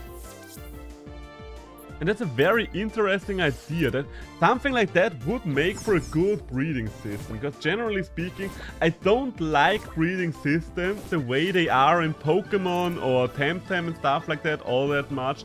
They are alright, but I don't really like them. They are just kind of a necessary handicap to get into PvP. But that one was actually interesting. So there we go. Hey, another milestone. So, I should probably check my milestones again. I have not checked my milestones in forever. I still don't know what to use the milestone stuff for even. So, let's see. Claim, claim, claim, claim, claim, claim. So many claims. Claim, claim. Ah, all the levels. We are getting all the levels right now. There we go. Oh, Jesus, okay. And another one. And another one. There we go. Crossbreeding mechanic seems so rad, right? I think that's one of the reasons they went with such a very simplistic art style for Monster Crown as well. Because if you have to draw that many creatures, then you don't want them, all of them to have 10,000 details. So, let's run away, let's run away. These are just regular... Oh, come on now, come on now. Oh! Did I know that Purgy was here? Yeah, I think I knew Purgy was in the swamp. I was a little confused there for a sec. Oh! For a second I thought he challenged me and I was like, oh god damn it, did I miss you? Did I miss you the last time I was here? It's always weird when you've already finished the game and go through earlier areas and then all of a sudden an NPC that you kind of skipped by accident is like, aha, let's battle, my two little caterpillars are going to take your legendary god dragons apart! And they never do. Let's run away! Run away! Oh, and there's another mushroom up there. Let's get that one real quick because it should be ripe in a moment. Should be ripe in just... Ah, there we go. Ascend shroom. I really don't know what I need them for. I do know there was one quest where I needed mushrooms for. But I don't remember which mushrooms and which quest. Guess I'll have to find that out on my own terms. Run away, run away. Hey, and get the purple one. A fungus! He's such a fun guy! So, where am I? Am I out of the swamp already? Am I anywhere? Am I somewhere? Okay, I missed the chest over there, so let's get that one first. Hey, I want my mushroom. Give me my mushroom game. So, oh, okay, I missed the chest again. Let's try that one more time. One more time. Hey, a phoenix shard. That would have been useful in the final boss. Hey, there we go. Sweet true. Okay, nothing else up there. Oh. Correction, 2 angry frogs up there. Have you ever watched videos about pet frogs? Because pet frogs, they always look cute, but also dumb as hell. Like, I don't think there's a single vertebrate species out there that looks less intelligent than frogs, in my opinion. And I don't talk about the visual appearance, I'm just talking about their behavior. Frogs seem completely incompetent.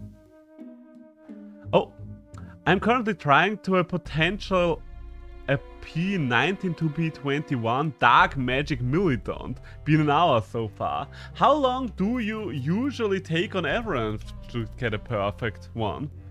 I think, is it considered a perfect one on potential 19 already, or does it really have to have potential 21? Oh, but generally speaking, how long does it take you usually to get into that potential, that power 19 to 21 range? Okay, so it's only 21, gotcha. Okay, gotcha. So that would explain why they are so rare. Oh, right, the ghost town. It's very RNG. Okay, so there is no real on average time for stuff like that. Can be 5 minutes, can be 7 hours. God damn. You are... Oh, and looks like I've never been in here. You are a patient man. You are a very patient man. Hello. Yes. Really admiring that stone, huh? Huh? What? Oh. I'm just concentrating, attempting to visualize the end result. The curves, the edges. It won't settle for anything less than perfection. I am indeed. Are you Stockholmed right now? Is it that the game has Stockholmed you into being like, no, I need to have it? Is it I think at this point, after an hour, it kind of becomes sunken cost fallacy, right? Like, I've spent an hour on this already. If I stop now, then I've wasted that 1 hour. I need to keep going. No, it's definitely not that. Definitely not that. Definitely something completely different. I could really use some help with achieving that goal, if you don't mind. Are you familiar with the majestic creature known as... Yes, I am familiar with the Swarmy. Of course. I plan to immortalize it into a beautiful visage. Would it be too rude to ask if you want me to find a model for you? Swarmy forever? Yes, a kindred spirit. Swarmy forever indeed. You're too kind. Okay, so let's get the man a Swarmy. I should probably have a Swarmy in one of my boxes, right? I can't see me not having a Swarmy. And withdraw. Yeah, there we go. And we are swapping it for the Lumasect, because I don't really care for it. Also, I need water. One of my biggest weaknesses as a streamer is just how fast I dehydrate. Like, it's insane how much I need to drink during an average stream. It's you again. Did you find a Swarmy I can immortalize? Yes, there we go. Yes, that is the creature my muse desires. Now I can get down and dirty. Why did you say it like that? You could have said, now I can get back to work, now I could get down to business. No, you had to make it lewd. Why did you have to make it lewd with the bug? Why, Mason? Do you mind standing over there and holding it for me whilst I work? I don't want to be in the same room with you while you do anything with that Swarmy, but I guess it's good if a grown-up, if an adult is in the room with you to keep you from doing anything that's not fit for Twitch. Oh my! That's faith! That's style! Very cool. So start once. Hold still! A numb arm later. I cannot give you enough gratitude. This is the greatest work of art I, or perhaps anyone, has ever created. And it's so humbly done. Please take this. It's no ordinary stone, mind you. Too hard for sculpting, but I'm certain you will find some use for it. A Matthew. Okay, what does it do? What is the Matthew? Oh, we have 2 of those. Wow, okay. Such a worthwhile quest we went just on. Such a worthwhile quest. Weird that you can't get 2 of those stones. I didn't expect there to be duplicates for stuff like that. So wait, let's withdraw one and just switch it out for Swarmy. Oh. I should probably take a lower level creature with me, just so I have something to capture lower level creatures whenever I encounter them as well. So, who of you is roughly around level 30? Blazitor, maybe? Anyone here? Don't really... I think it's not all that important. Let's just take the Blazitor. Swap for the Swarmy. Swap for Swarmy. So, and let's go. Let's take a look at the logbook as well. So, need some ingredients. 1 bear fruit, 2 sweat shroom, 2 sand shroom, and 2 grim shroom. I have no idea if I have all these. Sent me a message letting me know that he had more books for me. 2 more baslet with potential of 13 or higher. Wait, what's a baslet again? Jack Mrs. Rocky his multi very much. Do I have a multi? Maybe. Okay, so we should try to knock all of these out of the way, because they might give us good gear items. Who knows, who knows. Also, who knows? Don't see it. How do I get to the chest? Can I get around there somewhere? Can I get through here somehow? Oh, there's fruit. Yes, the horror fruit. Hey, and we got a milestone for that. And another unit fruit. Okay. So, what kind of fruit are we planting now? Oh, that's an important one. I should probably plant that just so I have several of those. And what else? What else? Where do I only have one?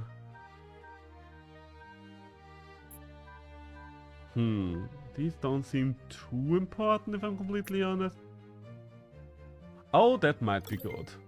Oh, I think I've seen those one used on a certain moth. A certain moth that has a very big power spike. A power ice spike at the start of the average match. Okay, maybe I can get there from the shop. Certain glamour one might say. Okay, no. How the fuck do I get to this chest then? Old man over there, do you know anything about this weird chest?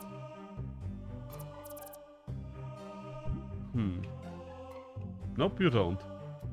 So maybe that's just a chest sitting there to taunt me for all eternity? That might be the case. Weird, but alright, let's move on. Let's move on with our lives then.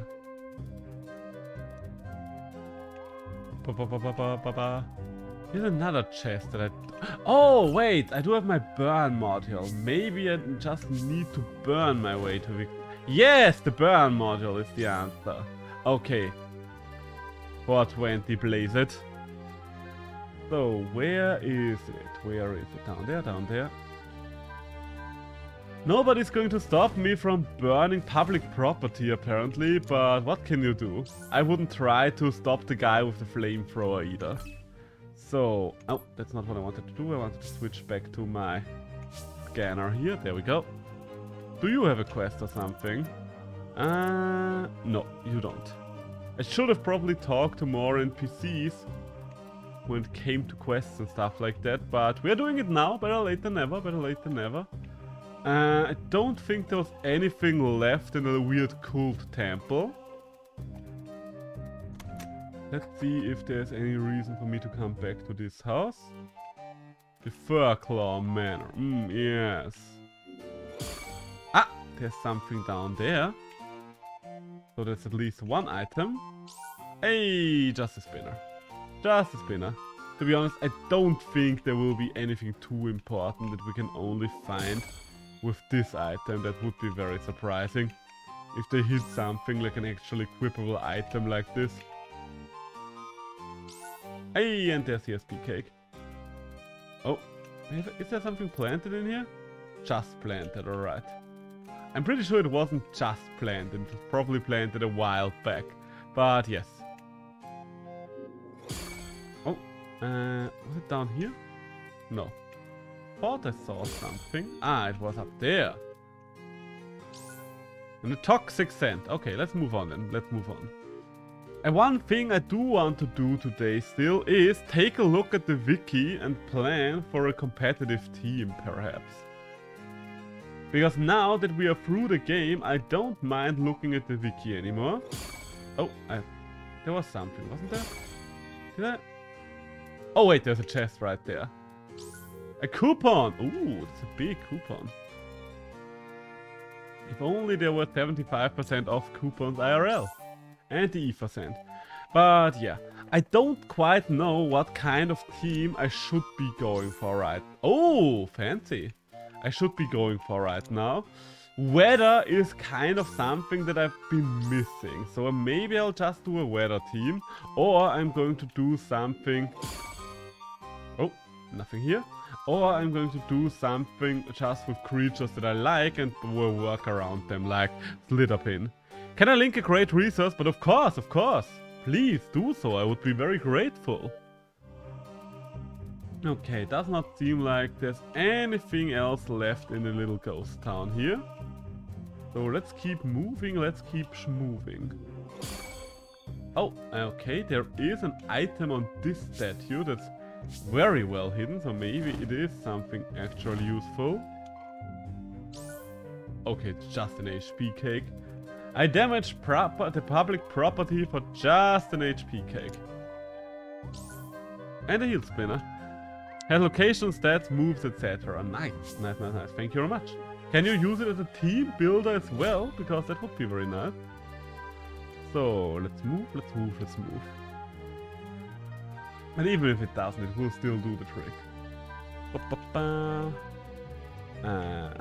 What is that? Oh, that's the Hyperloop, I now remember. Sadly not. Ah well. It will work out. It will work out. As long as I discuss it on the stream, I do have the VOD available to just check it if I really want to remember something that I might have forgotten. You know what? Let me open that one in the background real quick, just so I don't forget about it. Okay. So it does have, if I click on anything, okay, it shows me all the skills and stuff. Okay, and here's a list of all the skills. Gotcha, gotcha. And the Corodex. And here we can take a look at all the skills and the possible traits it can have. Okay, yes, this will be very useful. You know what? Maybe we're doing this right now. Maybe we are doing this right now. Why put it off till later? Let's do it right now. Let me just switch over to studio mode real quick. Because I do want to see about something. I do need to unfreeze this overlay. Unfreeze that here. And then enlarge it a little. And then enlarge it a little. And there we go. So, and then make this one visible again. Lock it again. You know, yeah, I think we can lock it all of them again. So, and let's leave studio mode. And there we go. So, let's plan for a team, guys, shall we? I hope it extends to that later. That would be very useful. But I guess I guess Coromon does not have that big of an active player base right now, right? I haven't really checked Steam stats or anything, but it doesn't feel like it really exploded like Temtem did back then. Okay, so let's take a look. Let's take a look at all of the things that are available to us. But before that, we should probably do one more thing. Oh. Before that, we should probably do one more thing, and that thing is... enlarge the screen just a little more, just so I don't have anything like the hotbars on it. There we go. There we go. That should do the trick now. Yeah, nice. I think Switch and mobile will be really amazing for it. I hope at least. That's potentially true. It's always nice to be on a platform where you don't have that much competition. I don't really see it blowing up on the Switch, but I could definitely see it get a lot of players on mobile, just because there are not that many actual games on mobile where you can just put down a couple of bucks and have a full game, in my experience. Most of them are just horrible cash grabs. Okay, so let's have a look around. The thing I wanted to look up is the weather conditions. Coromon weather. So, let's take a look at them. What does which of them do? Rain. The damage of water type skills are boosted by 50% and the damage of fire type skills is reduced. Twilight. Battlefield becomes dark and all Coromon with the exception of ghosts and blind suffer temperament accuracy decrease. Okay, that's underwhelming. Sandstorm. During a sandstorm, will take 10 points of damage each turn. Additionally, damage of sand type skills are boosted by 50%. Wait. It feels like these descriptions don't match what I've read in game, do they? Yeah, and I feel like most fans of Pokemon etc. have a Switch, so they are more likely to purchase it, you know? Oh wait, no, this is outdated. Ah, okay, so this is an outdated wiki. Alright, so I will have to look it up somewhere else. Let's see. Do we have something a little more up to date then? Because it did feel like it was... Ah, thank you very much. There we go. Okay. Heat Wave. During a Heat Wave, Fire type Coromon require 2 less SP for their skills. Okay, so Heat Wave, I will be honest with you, the sunny weather condition looks like absolute dog shit to me. Like, it looks useless. So let's skip through that. Fandom Wiki is no longer used. I see, I see. Twilight. I think you mentioned that Twilight was the one you thought to be the worst. Suffer 10% accuracy decrease. Thunderstorm case. Okay, so Twilight doesn't really convince me either. Sandstorm. Coromon have a 20% increased accuracy and invasion. Non-Sands have 20% decreased accuracy and invasion. Okay, so yeah, so Sandstorm is just the better version of Twilight. Heatwave, I wanna laugh, but it's not giving me enough. Twilight is literally just 25% of a Sandstorm. Yeah, pretty much. It's literally the weaker version of the other one. So, Rain. When it's raining, damage of water type skills are boosted by 50% and fire type skills are reduced. Okay. That's something interesting. We could potentially work with that one. Coromon can't get burned in the rain. What does burn do against burn? Literally just a damage tick, or does it something like reduce abilities as well? Oh, it becomes faster than when it's burned. Honestly, that's very interesting. I wish games would do something like that more often. Debuffs that also give you a small buff, so there's a little turnaround there. There were a few buffs like that in Monster Hunter actually that I really liked. There were 2 specifically that come to mind. The Mizutsune soap debuff, where the first time you're getting hit by a soap bubble of the Bubble Fox Mizutsune, you start to slip and slide, but back with just one hit, it actually just makes you faster. But if you're getting hit another time, you're starting to lose control because it's getting too slippery. And the other one would be the Frenzy Virus of Gormagala, where you have pretty much a timer running, and if you don't do enough damage during the time, it becomes a negative buff. But if you do enough damage during the time and kind of overcome the virus, it becomes an attack power boost for a time. Ah, but that's interesting. If they really wanted to be wild, they could make Twilight stop like stat increases on non-ghost or something. That would be interesting. It would definitely do more than it does right now, because honestly, I am not gonna build a team around the 10% accuracy decrease. Maybe if there are some Coromon that really have abilities, that really get a huge boost out of Twilight. But so far, I haven't really seen any Coromon that profit from Twilight in terms of their passive ability. Maybe I have just not encountered them yet, that's always a possibility, but that's the way I've experienced it right now. So, Snow. 5% chance to freeze each turn. The speed of Ice Coromon are boosted by 50%. Oh. Okay, so Rain, Sand and Snow all seem workable. I could see myself building a team with either of those stats. Heatwave and Twilight, those are just useless. There's also no Coromon that said Twilight, like there is Snow, Rain, Sandstorm, so that's weird. Maybe they are planning to do a DLC then. That might be something.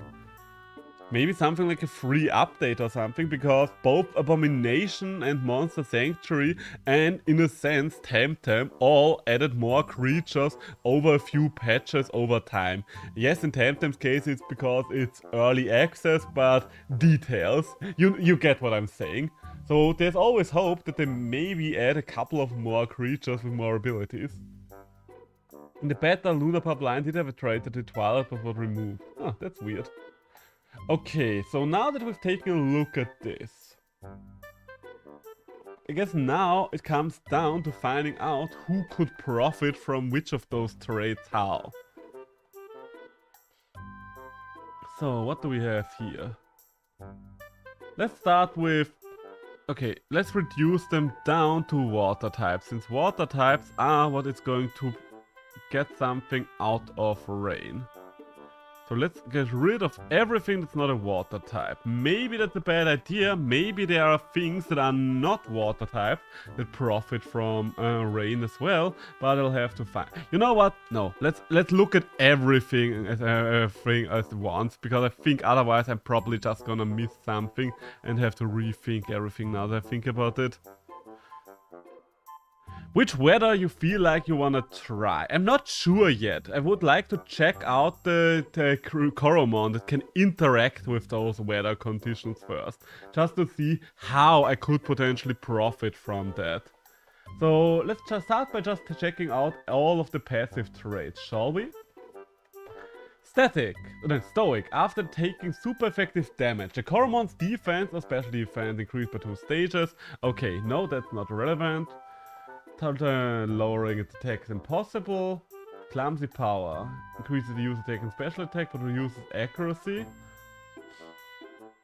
Interesting. Okay, so no specific use to interact with hail, but going by how snow works, I think snow doesn't really need to be profited from.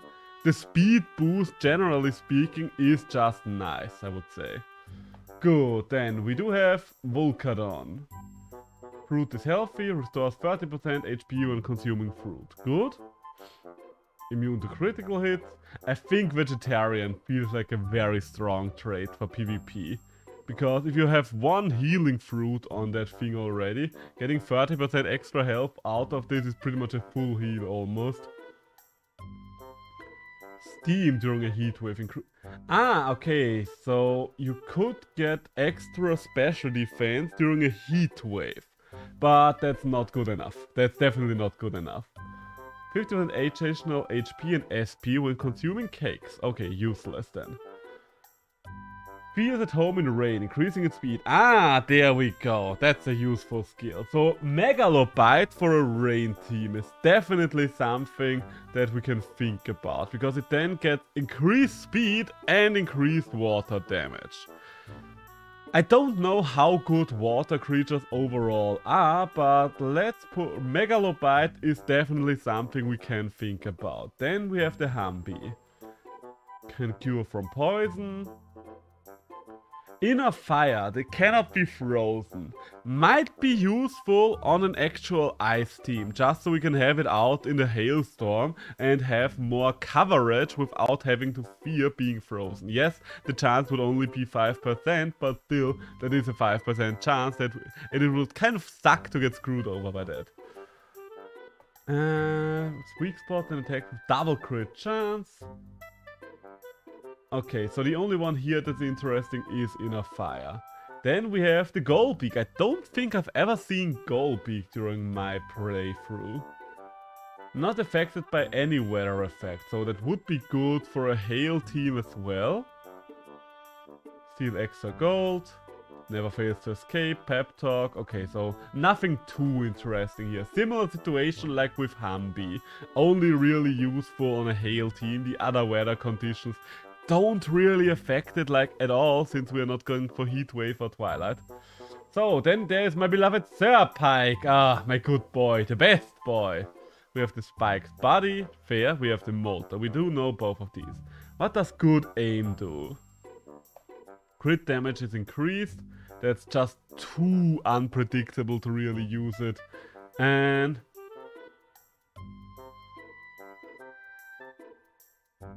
I guess that's only a trait you can use outside of combat, or? The Coromon reconstitutes itself, restoring a small amount of HP and SP and curing itself of status problems. That does not sound like something that it can use in combat. It sounds like one of those activatable outside of combat effects. Okay, then there's Houndrion. I do have hope for Houndrion, because usually if it works like with Pokemon, then electric creatures do tend to have some abilities that profit from rain as well. So we have Menacing, which is just a good trait. We have Coward, increases critical hit. No. And cannot be cursed. Okay, nothing here is too stand outish. Reduced poison, critical hits. Finds lying around the battlefield. Okay, nothing here is useful. Ah, and there's Karadoon. I think I've only ever seen one Karadoon. So, during a sandstorm. Okay, it increases its defense during a sandstorm. That's good. Immune to critical hits. That's also not bad. Lowers its attack. Has the squad leader outside of battle. It has a chance. Okay. Honestly, the thing with Karadoon is Dirt Coat is decent, but quite frankly, Menacing just seems better still.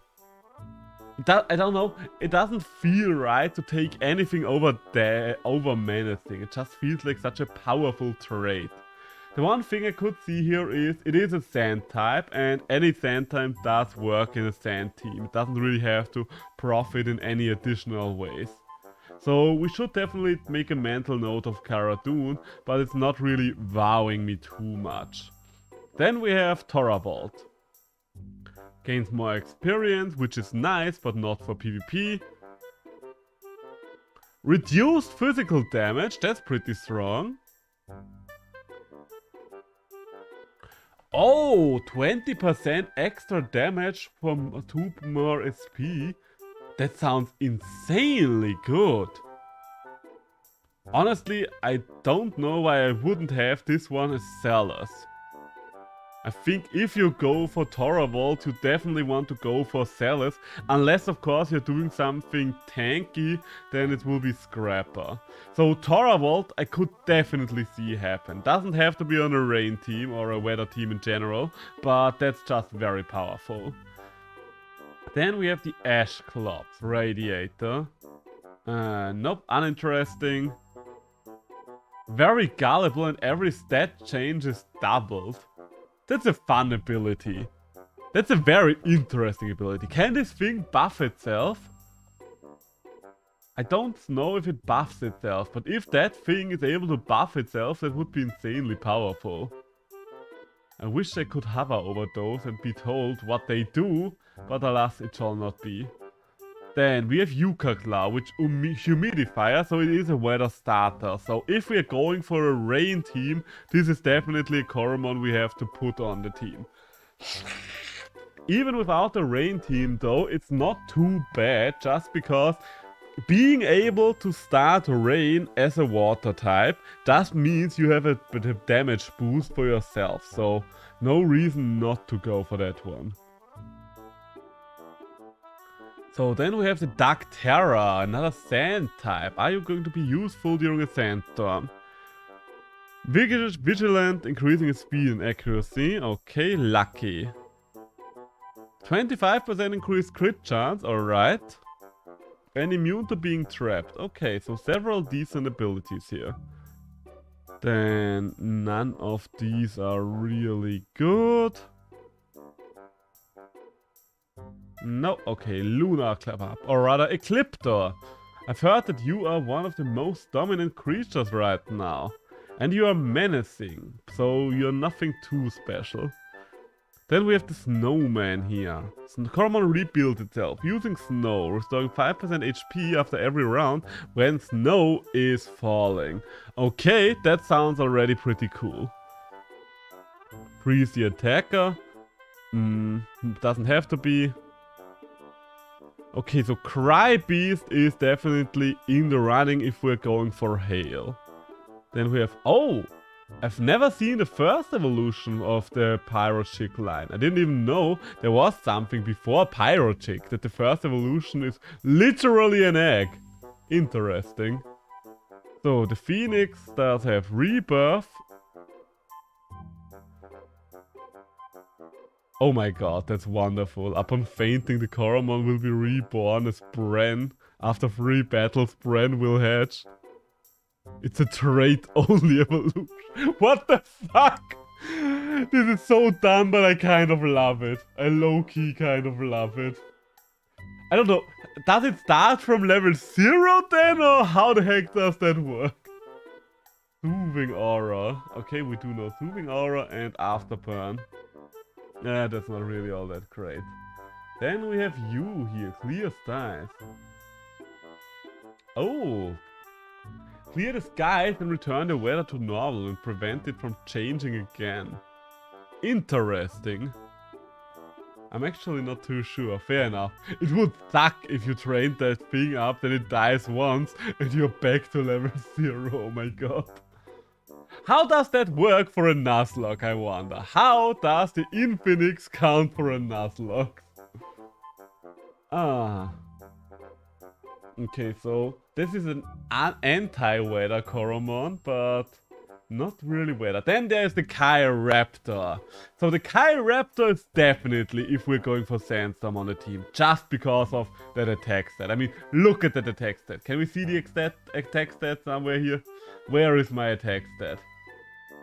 Doesn't show me the attack stat here, but believe me if I say Chiraptor's attack stat is crazy. Doubling its speed upon entering a battle, alright. Accuracy is increased by 50%, interesting. Okay, I don't know which of these abilities would really be the best, but Chiraptor would definitely be on the team if we went for a Sandstorm team, just because it's so nice. Then we have another water one. Inverse, doesn't know left from right, so all stat changes are inversed, interesting. Making it immune to burn. Rain has a... Ooh, okay, so you could profit from rain as well. I guess you're only really profiting from it though if you are already doing something with it. And then there's the Scalar That thing looks amazing. Okay, you are increasing your defense as well. It's kind of weird to have Dirt Coat and Scrapper on the same creature, because I don't know how much the defense gets increased during the Sandstorm, but Scrapper kind of feels like it fulfills the same role without needing a Sandstorm, because 25% damage reduction is a lot. And I don't know if Dirt Coat doesn't get outscaled by Scrapper. I don't think there's something like Tem Calculator for Coromon, but it would be interesting to know. Then we have the Magma. Gourmand. Consuming cakes and it's resistant. And Sticky Layer. The resistance is nice. Reduce damage, so that's pretty much just Scrapper, but for special attacks. And there is the Arcturus. This one definitely has had another healing ability. But you're also a weather starter. Ah, alright. So you would definitely be essential for a nice team. Grimace! What does Soul Eater do? Okay, raises stats. Overcharging their SP. Coromon's too restless to fall asleep. Nah, I don't really see it. Also, I have not yet been convinced by my Seraphase during fights. So yeah. I never encountered Squidma. I found Magmilos, but I never encountered Squidma. Don't think that thing has anything going for me as well. Yeah, no. Doesn't have anything to do with weather.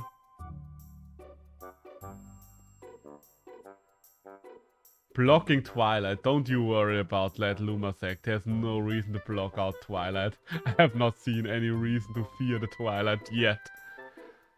Ah, steal 50% extra gold when defeating a trainer. Ah. Oh, that's a fun ability. If the opponent has higher attack, the Coromon overclocks its own attack to match it. Very interesting. Very situational, but not in a bad idea, I think. The Militont, I don't think I've ever seen the regular version. Oh, and you're a Sandstorm starter, alright, okay. Then we have the Chunk Toad. So the Chunk Toad just seems to be a good one in general. Oh, you could also start Rain, so there would be choices for Rain starters, okay. Oh, Wet Coat. Oh, Sandrill, you are actually profiting from rain. Okay, that's good then. That's something very big here. Why do I think this is so big? Mostly because it's always important for your weather team to have several types of creatures that profit from said weather conditions. So the fact that this Sandrill here could profit from rain as well just gave a huge boost for the rain team side of things. So then we have the Blizzian.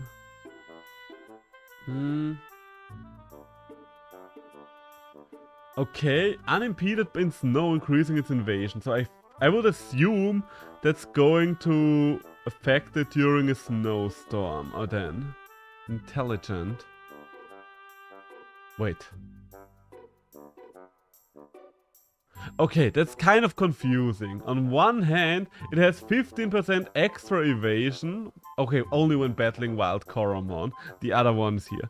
I just noticed there are several Coromon that do traits that do kind of the same thing, but slightly different, and I don't know what to make of that. Because usually one of the traits is just straight up better than the other one, I think. So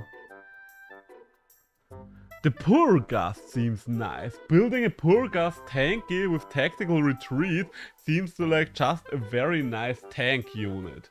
Like hard to deal with, I would say. I do need a Coromon type chart, by the way. Give me a second. Coromon type chart. And I do want to see what I would have to look out for and stuff like that. I will just assume that this chart is still up to date, even though the website overall isn't, but that's probably it hasn't changed all that much, right? So, if we're going with water, water as the defending side, electric would be dangerous to water, and ice would be dangerous to water. So there's two big types that would be threatening for us. Ice is weak to fire and heavy attacks, and electric is weak to sand and cutting attacks. Well, the weird crab is a good counter for electric then. And with the ice ones, it comes down to the fire move or the heavy move. It would most likely be heavy move, so I will have to check if there is something that learns heavy moves. So what do you have? Sticky layer, we know that one. Repel wild things. Prevents opponent from switching out or escaping. Interesting, that does sound like it could have a big impact during competitive as well. Huh. Oh, and Quaco, I think I never found it, but that answers my question if Swampert is a single evolution line or not. Conserver, can use skills at reduced SP cost. Gotta go, sorry, but good luck. Can't wait to see you do some PvP. Oh, nothing to be worried about. Happy to have you again, Shiny, and happy that I could stream in your time zone for once. Have a nice day and a nice weekend. See you around. So, let's see. What else are we going to do in the meantime? Reduce skill, water cooled. Making it immune to burn. Okay, nothing on Swampert really convinces me here. Then we have the Octotl. Never seen the Octotl. I mean, I've seen it, but I never used it. I don't really see anything there that's really specific. I mean, yes, menacing is a good trait, but I'm looking specifically for weather stuff right now. Once we have our core, we could think about something else. The short fuse, polished body, it prevents that changes. Steam layer. Okay. I don't know. All of the traits for heat waves that I've seen so far don't seem to be worth it. Ah, and here we have another weather starter. That's good, that's good. Ooh, and there is the Darikara. I did not yet encounter that one. Ah, treat a member of the squad to cure the Mohall status problems. Ooh! Increase speed in rain. Okay, so that's definitely a big one for a weather team. The big question is, will you have a heavy attack and stuff like that? You know what? We're gonna find out later on. So nothing here on the Blazitar that we have to care about. And there's the Glamoth, the oppressive Glamoth, the Weather Destroyer Glamoth. Crippler caffeinated clean retreat in Antarctic. Oh, you could work as a weather starter as well. Interesting. Did snow increase the damage of ice type move? No, it boosts the speed of Ice Coromon. Alright. The damage of water is boosted and the speed of ice. So snow and ice seem to be the most impactful weather conditions in my opinion. The thing though so far is... Wait, snow and ice. Snow and rain.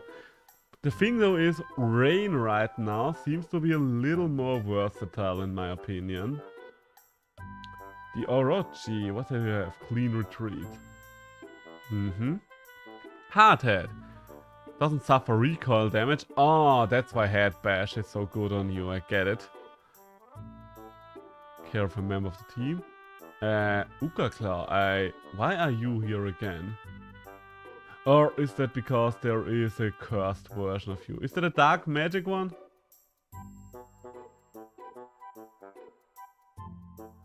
I don't know what the skill properties mean, by the way. I've never seen those before. Is Bug has claws? I don't know what that means. So... I mean, you can still make it rain. You're still making it rain when entering the battlefield. But I don't know if you would still get stabbed from it, since you are technically no longer a water type. So, the rest of you, you have dry wind. Okay, so... Going through all of this, I think rain is definitely the one that interests me personally the most right now. I don't think you can go as in-depth in terms of synergies with weather here as you could in Pokemon. At least it doesn't feel like it from first glance, but maybe I'm mistaken on that end. So, the creatures that we've seen so far that are definitely nice are the Darikara. Can I open you in another tab or something like that? Ooh, nice color changes. The Darikara, the Sand Crab, and the two water starters. Would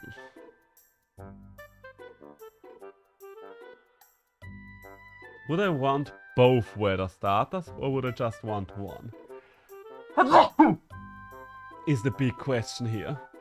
Because the Chunk Toad... I guess it's nice to have options. Can I have... I do need a list of all Coromon. I want to open them in new tabs. Coromon... no, not Coromon on Steam. All Coromon. List of Coromon, there we go. There we go. So, nice, nice, nice. This will work. This will do the job for us. Hey, where are you going? No, I want you to have you as a new page, alright? Okay, there we go. So, Megalobite was very strong for a weather team as far as we've seen. And the Drakash. Where is the Drakash?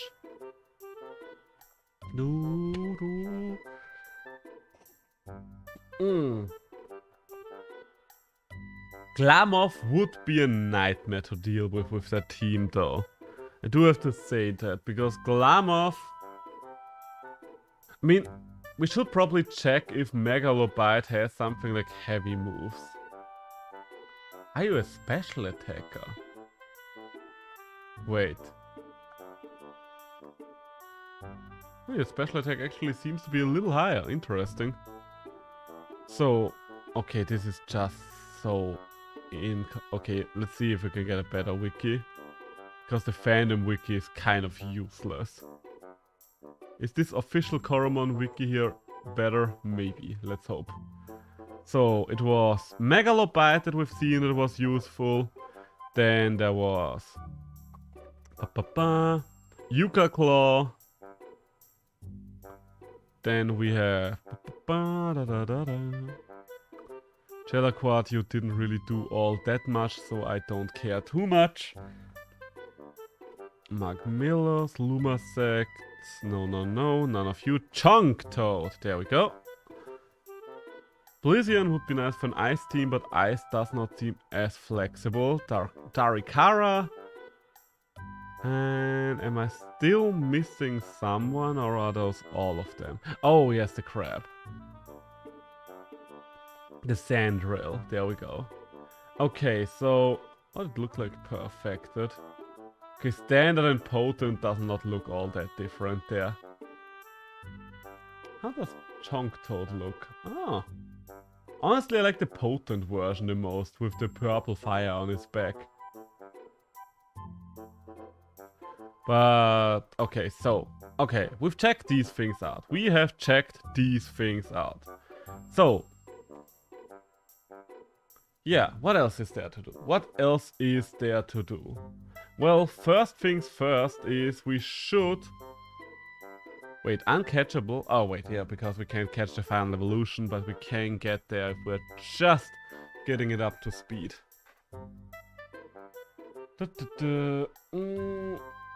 Okay, so most of these are water types, except for the Sandrill, making us very vulnerable to ice and electricity.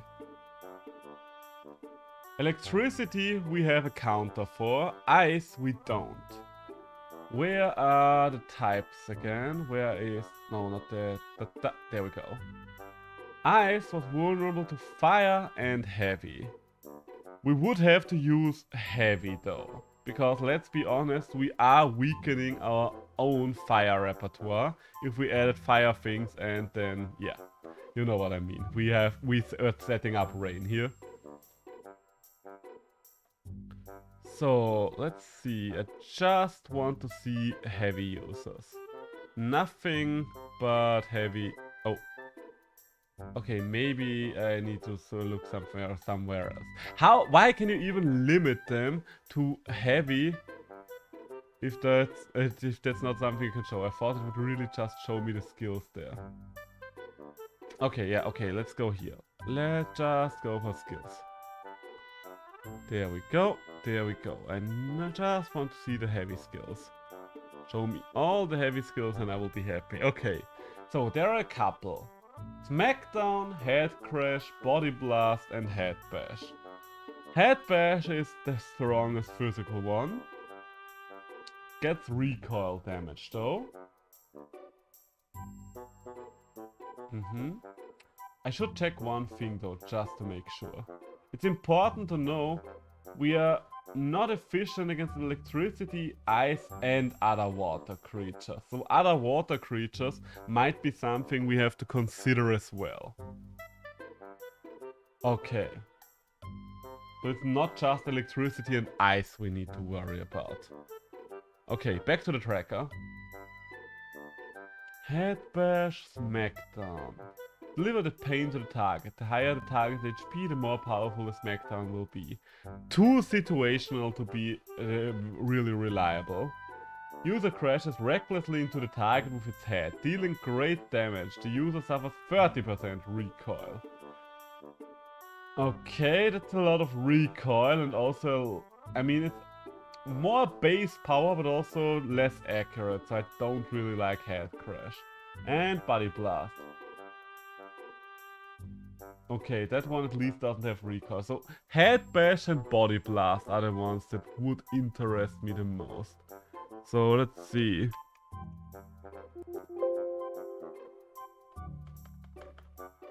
What was it? 2 words? Body Blast? Okay, 2 words.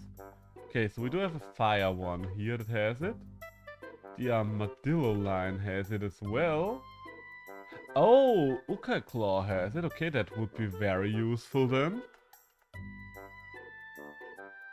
The Rhino Buzz could go for it. Interesting. But I think it was a physical move, and Rhino Buzz is more of a special attacker, wasn't it? Then we have Arcturus for whatever reason. Magnamire. Oh. That might be interesting.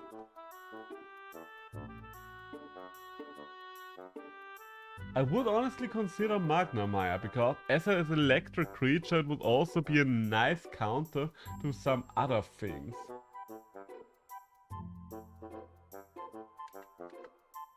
Like if we are running into a mirror.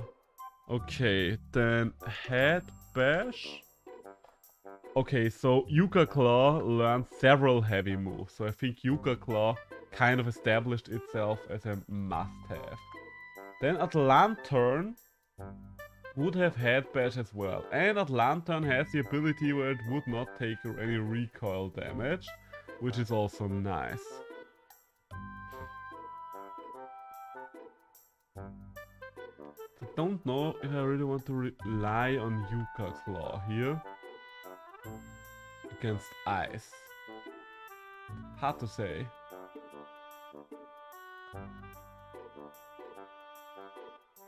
Okay, let's take a look at the type chart again. Show me the type chart again! Wait, that's not the type chart. I think I just pressed away the thing where the actual type chart was open. And I think I did not go back to it. There we go. There we go. Ice, fire and heavy. It's literally only heavy. It's a bit of a problem. Because the problem is, if the enemy is literally just using a fire creature, as an ice creature, I can't just switch around, because I would be at a disadvantage with switching there. Because if I set up weather on accident, then that's a problem.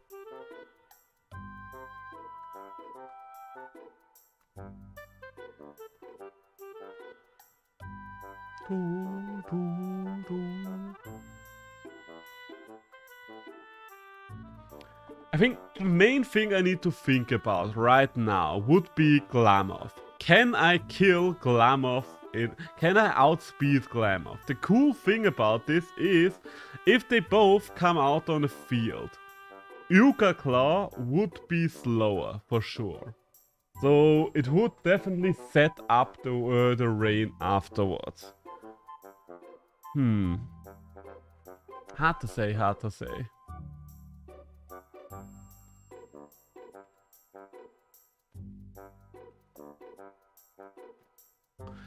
Also a big question would be, do I want 1 weather starter or 2?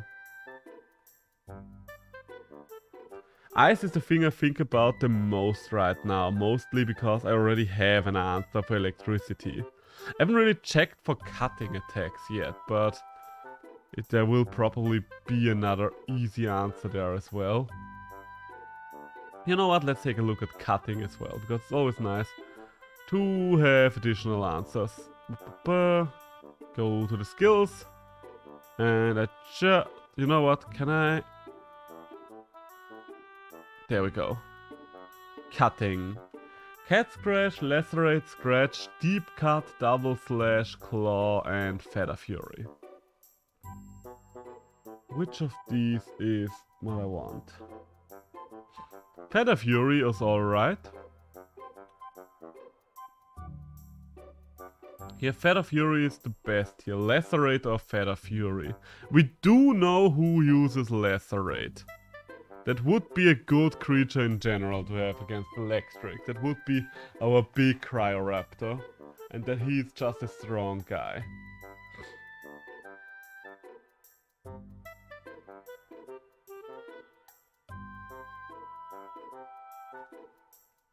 Yeah, I think that would be the Cryoraptor would be the best idea here, just because he is resistant to electric as well.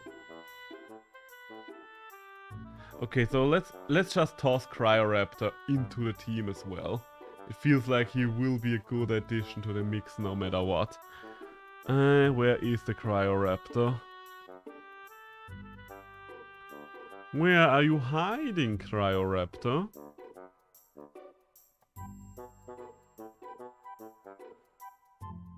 There you are.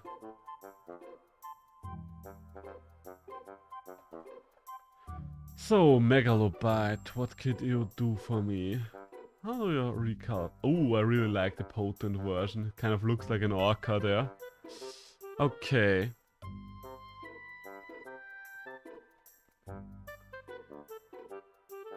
Both from sheer tooth at level 35, fair enough. So, is this the team? Doesn't feel like the team. I'm really not happy with the amount of frost counters we have yet. Can see why ice is strong, because fire does not seem, I don't know, fire doesn't feel all that dominant right now at least.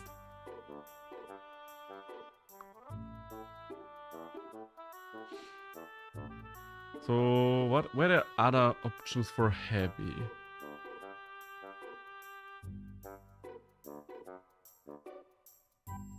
Smackdown is just not it. Body Blast, huh. Which, you know what, let's think about it in a different way. Which kind of Coromon are resistant to ice attacks?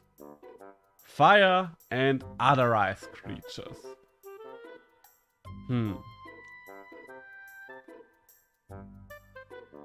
That's a problem. Not gonna lie, that's a problem.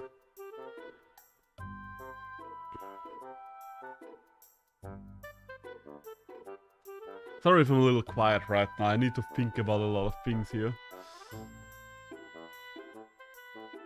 Okay, so let's just go over it one more time. These guys, he and the Cryoraptor, are probably going to be good additions. This would be at 1, 2, 3, 4, 5, 6 a creature team.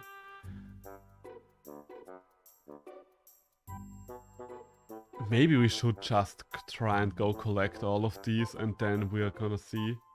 You know what? Let's just go and collect all of these 6 and then we are going to try it out in actual competitive battle and then we can still think about things, alright? I think that's the best way to go about this for now.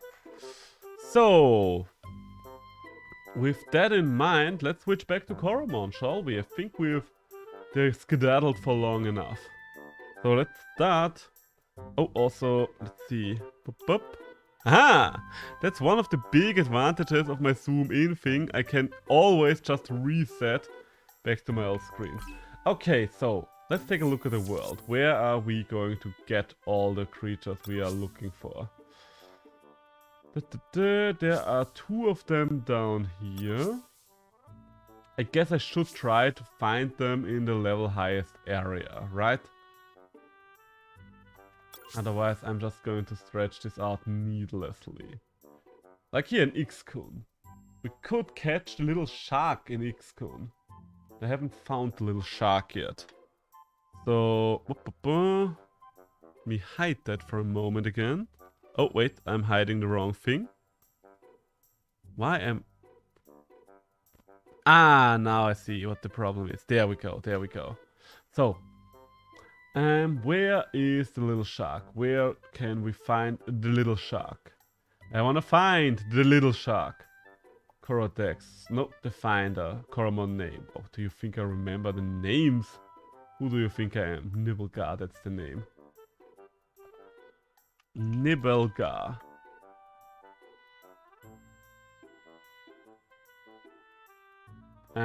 Okay, the finder Finder's maps are underworked. If you see something wrong, don't hesitate to... Oh, okay, so it's not actually telling me where I can find it. Gotcha, gotcha. Okay, that's going to make this a little more difficult. I just want to know where I can find Nibelgar and which trait I will need to be on the right evolutionary trait line. You're not gonna tell me, game. You are not going to tell me. There we go. I think it's... There, wet coat. Increases its speed. I think that one does not change. Locations in XCon. Okay, it just says XCon. You know what? Let's just teleport to XCon and look for the Nibelgar. Why can't I... Oh, right. I do need to be at a teleporter to teleport to XCon. That might have something to do with it. Oh, yeah. Okay, you know what? I'm not gonna run through the Worstin Desert. I'm gonna go back. We are gonna go back.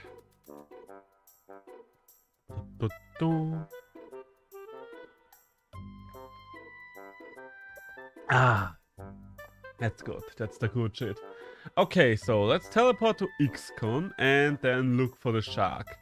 I don't know where exactly in XCon it will be, but if we're just running around for long enough, we'll have to come across it eventually. It doesn't have to be a specifically magnificent one, it just has to be good enough for PvP, because right now we don't have any shark at all.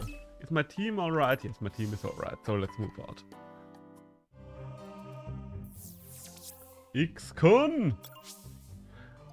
But yeah, right now, I don't know, water just feels the best, mostly because of the damage buff. Because generally speaking, for a weather team, you want either damage buffs or speed buffs. Both of those can lead you to sweeping. And that's what you want to do with any weather team. Yes, you could potentially make a point for something like a tanky weather team as well. Also, let me switch back to something where the frame rate does not stat. I still don't quite understand why the frame rate dies whenever I go on about playing this game, but things are just like... Oh! That's a big one, but you're not who I am here for. You are just not who I'm here for. I just hope I will randomly come across it at some point. Ooh, also I could check out what happened to the guys. What happened to the blue guys? Did they just disappear? There's a chunk toad. Are you? No, you're not going to start rain, so leave me be, chunk toad. I don't necessarily need the chunk toad as a rain starter. One with toxic skin could also do the trick for me potentially. So maybe I'll have to just capture another one. For purely that reason. There's something here now, or is this literally just an empty place now? Let's see. There's a ladder there, but it does not seem like we can use that ladder. A little weird, but what can you do? Okay, let's have a look around in the meantime. We might find some items while we're looking for a Coromon. Ba-ba-ba.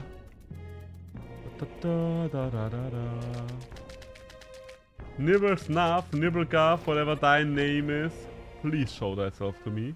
It will probably be hidden away somewhere. Usually they are making the starters like that very hard to find. I do like the sound effect of running across water in this game. It's a very nice sound effect. So, there we go. Are you the Nibblegarf? Nope, you are the Uka Claw. Dark Magic Uka Claw. I don't know, are you allowed to use Dark Magic in competitive? That would be another thing I could think about. Just to have a weather starter that's pretty much immune. Oh, and there's a Cliptor. Don't have a Cliptor yet. But it's just a standard one, so I don't care too much right now. Ow. Oh, Jesus Christ. That's an insane amount of damage you're doing there. Okay, I don't know why the first one did so much more damage than everything that came after, but alright. That's cool, I guess. Nibbleguff is just the one that we really gotta catch because we just haven't seen it anywhere yet. And he is one of the most valuable traits for a water team here. Like having a speed buff together with the regular buff, he would... Oh, that's the regular one, right? This is the non-corrupted version. You know what? Let's just capture it. Let's just capture it, so we have it. It's not the one for a weather team, but I don't know, sand doesn't seem too great anyway. Gonna be real harsh and honest here with you. Ground spinner. The thing about sand right now is it probably works well for a bunch, like a shit ton of stallers. The increased accuracy minus the accuracy for the enemy would probably work out well for a stall team. But right now, water just has the most synergies I find useful. Hey, another milestone, nice. And another milestone. So, could you be down here somewhere? In the water. I know Shiny sent me something with which I can technically check their exact locations at some point. But I don't have that link on hand anymore, so I don't really know where that was. You know what, let's see if I can find it again somewhere. That would be very useful to have right now. Problem is I spend so much time at my computer that it's very unlikely to still find it like this. So let's just Google Coromon Finder. Potential items located. It's listed in the item selection. Coromon. No. Okay, maybe Coromon locations. The list of maps. Is this going to be... No, that's a fandom wiki site. I don't know. That fandom wikis are always something that annoys me. Like it's... I don't know, why is this wiki even there when it's clearly nobody cares about it? And why is it at the top of the search bar? Ugh. I also don't think I've ever encountered the Draco Wish, so that's also something that I need to find first. Okay, yeah, this is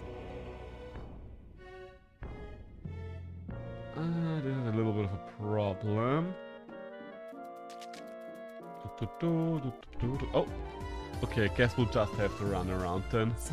I think there's no choice but random running around at this point. Hey, you do have the weather starting effect. Ah, but Dark Magic Ukan Claw does honestly interest me. Because it definitely would give the team more flexibility. You know what? Is Dark Magic on the list as well? Because I didn't really take a look at it.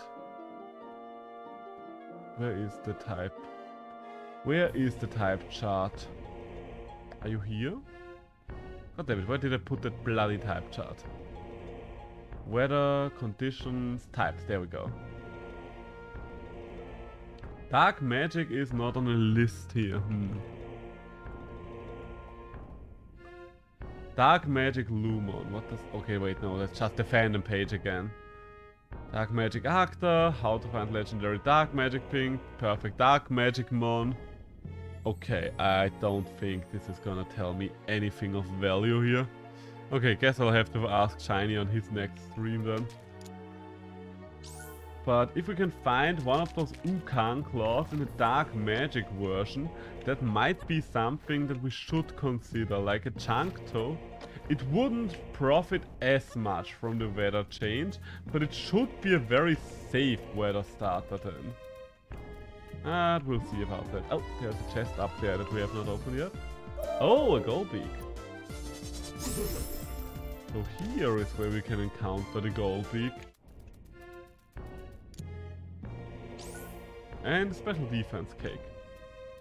And let's study the world map, by the way, real quick. I want to know where I could find the fish. Not here, apparently. The Dracovish or whatever it was called. The one that evolves into the really cool dragonfish thingy.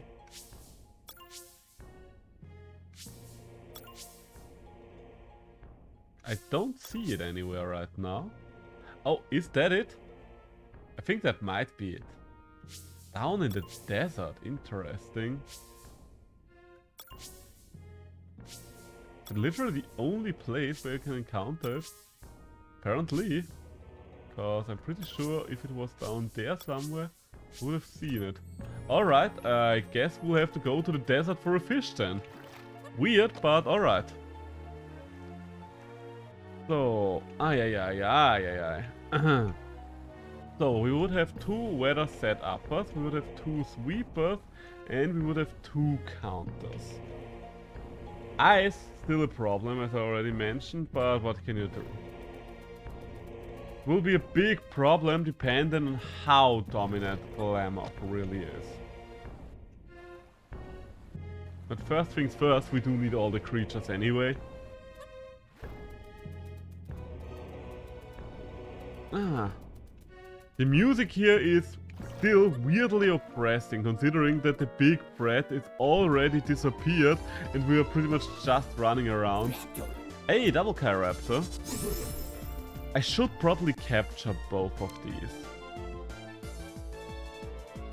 Yeah, you know what, let's capture both of these.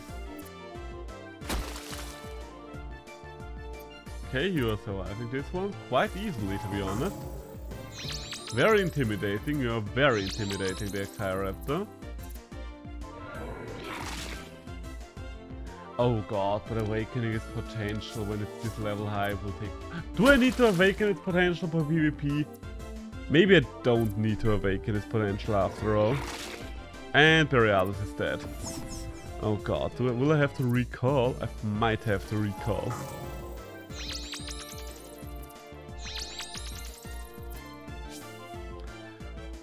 Let's bring out Woolbrute for now and then try to capture them. Let's see if we are lucky. I think creatures are getting capped at level 50 for PvP, so that's nice. That's something I didn't really enjoy about Coromon. You literally had to grind them up to max level. Accuracy is increased by 50%, alright? Set to storage, there we go. Wait, is the fight just over now? Ah, okay, I was wondering. Why are you playing the happy music? There's still another Chiraptor there, right? Right? Yep, and that Chiraptor just took out my creature in one shot. Okay, Atlanta, you can go out, because if you die then... Sorry to say it like this, but it won't be a huge loss at this point. Ground the Spinner! Also, I do wonder how people grind their stuff up to level 99 here, because I don't really see a good option yet to link or just grind level. Hand to storage, please. So I do need to go and heal. Where was the recall pad? Hey, Borealis gets the level up. Oh, what does Avalanche do? The physical move. With a good chance to freeze the enemy. Alright. Honestly, I don't see a reason to keep Snowball anymore then, because this one is just straight up better. Alright. Should have probably checked out the full move pool as well, but what can you do?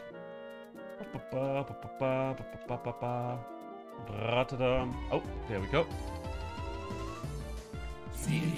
I really would like to encounter the dark magic.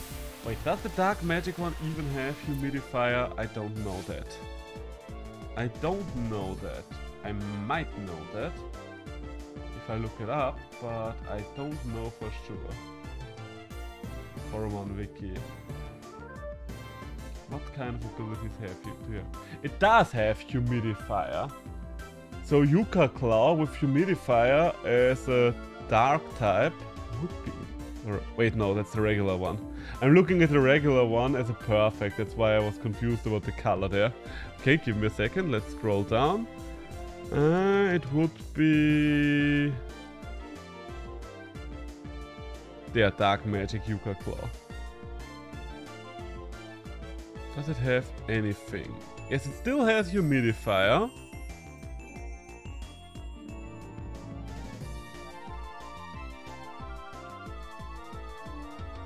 I still don't know exactly how Dark Magic in this game works as a type. Because so far, Dark Magic looks like it just reduces all of your resistance. Well, like it's resistant to everything without any downside, except for not really getting stabbed. But if you are resistant to everything and you're mostly there for your bash move, that's not too bad.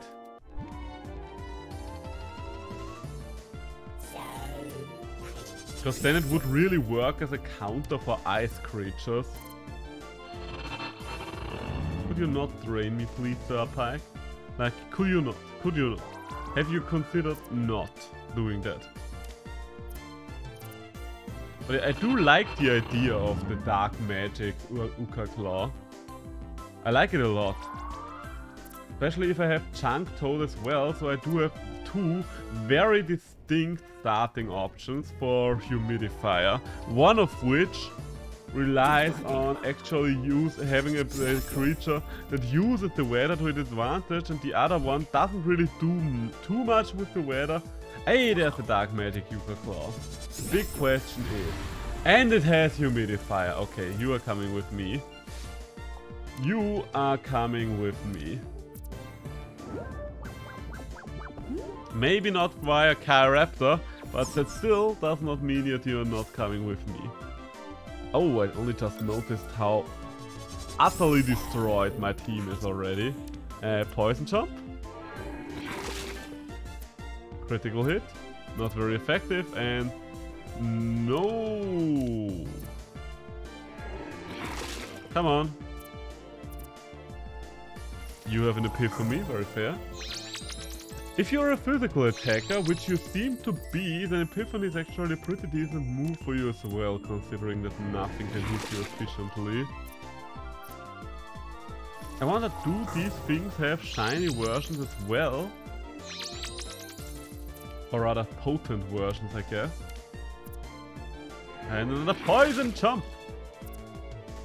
Okay, finally, I was like, this thing has a 50% chance to poison. If I don't get a poison here, then I will just assume... Ow! Then I will just assume it's not possible. The rain has stopped. Why is the rain gone? So, should I try to capture it already? It's still quite high, but... might as well, considering that my team is almost wiped.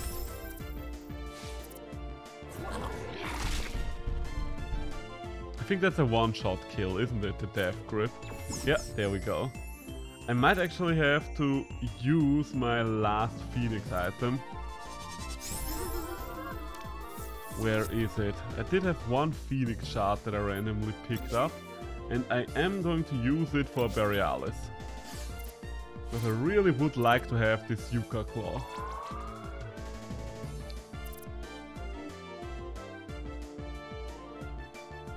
So, and the item, of course, of choice is the Golden Spinner again.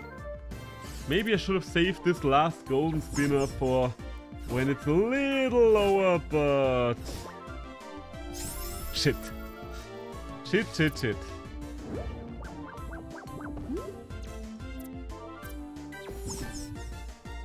Oh well, that's why. Oh, that's what we revived Borealis for. That's what we revived Borealis for. So you just need to live one hit here, Borealis. I mean, you potentially don't even have to live one hit.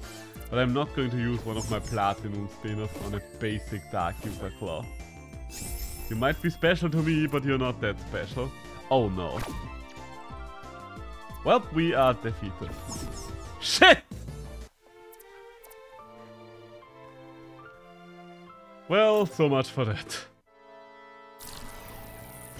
At least that gives us time to buy new spinners, I guess. Ah, hot damn. That would have been the right one. Oh. Buy items, please. I need spinners. I need golden spinners, and give me like 2 dozens of them. There we go. That's pretty much 2 dozen. Anything else? You don't sell revival items, so I don't... Oh, wait! Huh, I kind of thought they did not sell revival items, but apparently they do. I just never scrolled down far enough. So there we go. Now we have pretty much nothing left to lose. Oh, yes! Totally forgot that I had my discount coupon. Okay, so that's the big money. We actually saved big money there. Okay, back to the city and time to look for yet another Yucca Claw, sadly enough. Because we did not manage to get the first one. Ah, that's a bit of a shame. That's a bit of a shame. But I can really see this team working. I'm not 100% sure if it works, because I'm not 100% certain about anything in this game. But oh, what do we have here? A potent lantern. Well, yes, please. Avalanche should not kill you at level 6. You are a very tanky thing, right? Yeah, nice. Yeah, you can buff up all you want. Buff up all you want at Lantern. Honestly, Potent Lantern does not strike me as much different compared to regular Lantern. Like, it's a slightly off-color blue, nothing more. The perfect one looks nice with the crystals on its back. Ah, there goes a Lantern. No, I do not want the summary, I do not want the nickname, and I want it to be in storage. We could actually give them nicknames now for the team. Because if we haven't remembered them by now, then we're not going to remember them from here on out. Let's be real about this. Finding the new Yucca Claw will be so annoying, and it's not even the one I'm actually here for! There we go. Nope, that's not it. That's still not it. How late is it, by the way? I'm also not 100% certain, of course, about anything on this team. The things I am pretty certain are the Shark and the Dracovish. Those just seem to be very wise decisions. The weather starters I am also pretty certain about. The thing, of course, I am least certain about would be, well, probably the both of the sand types. Well, not even both of the sand types, mostly Chiraptor, because it doesn't really synergize all that well here. And it doesn't really deal with the bigger problem of the two, those being ice. But who knows, maybe Yucca Claw takes care of that anyway. One thing I do keep forgetting here is the fact that I don't necessarily have to worry about things or only having one counter to things, because unlike Temtem, there is no ban phase. So there is no... Oh. So there is no getting countered.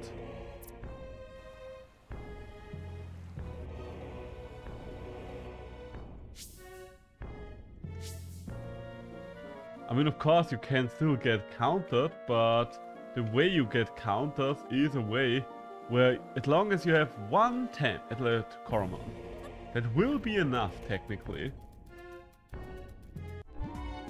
So I did encounter the Yucca Claw pretty close to the start, but I'm mostly looking for the Shark still.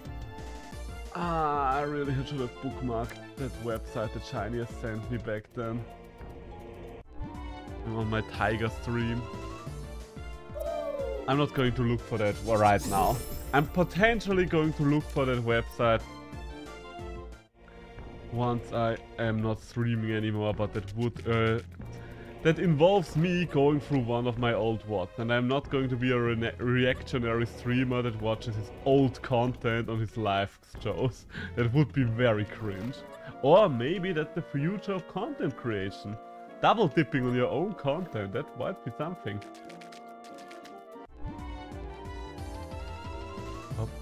Oh, got another Luma here. Well, not a Luma. Another potent.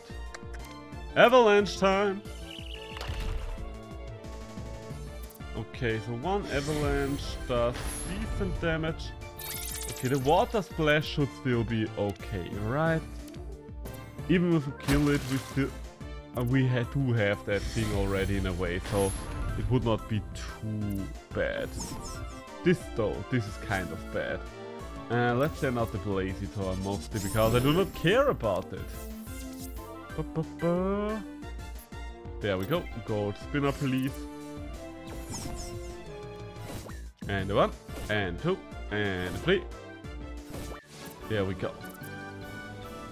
No summary, no nicknames, no nothing. To the storage with you.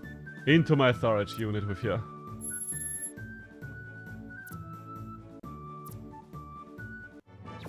Grinding them up until they have their levels. Therefore all the moves. That will take some time though, because I'm pretty sure that's something I will still have to do in this game.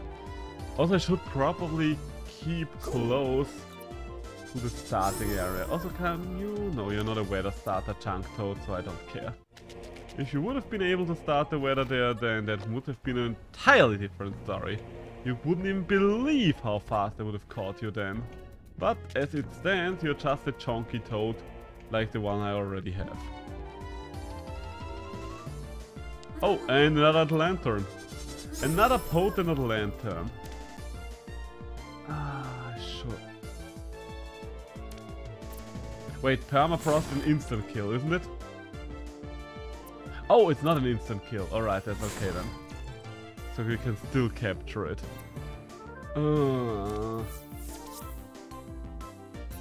Farming in this area is kind of annoying.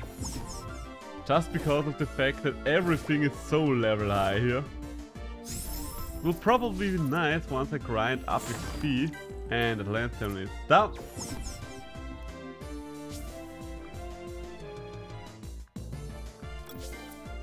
I should probably make my way back to the starting pad. I might get killed on my way, again. But it's kind of hard to not capture a potent one, if you see it. I mean, it's still a potent one, like, there's nothing wrong about having it. And I still get points for it, although I don't know what to use those points for still. There's probably something I'll have to look up.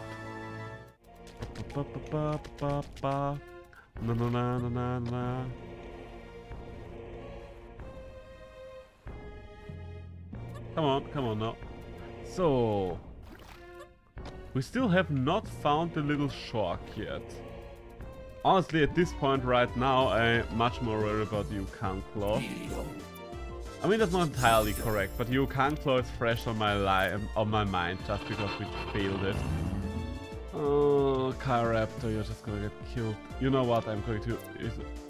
if I get away from this fight, which is not even sure right now, I'm going to use the Lux Recall and stick close to the entrance. It's really hard to get away from any encounter in this game where you are out-leveled. Like, it's low-key impossible, at least that's what it feels like. So, Wool Brute probably has the best chance to get me to run away. But even the best chance is still a bad chance, apparently, according to this Millidont over here. Come on! I really want to know, is it even possible for me to get away from this? Okay, finally. Okay, and where is my recall? I did need my Lux Recall, my last Lux Recall. This is the time for it. So we are going to put some more of the level 60 creatures we have in our storage onto our team, because we have too many things right now that are low-key useless. So, scroll all the way down, that's where the good stuff is. We do have you with us already, you can go on the team, swap for... who are we swapping for? Blazitor, we don't need Blazitor anymore. Then the stronger Raptor, yeah, you are going with us. You can replace your weak Raptor brother. Then we have, I guess no. And the rest of you is not high level enough. I guess I could take Millidont with me, but there are too many water creatures around. There are too many water creatures around. At least down there.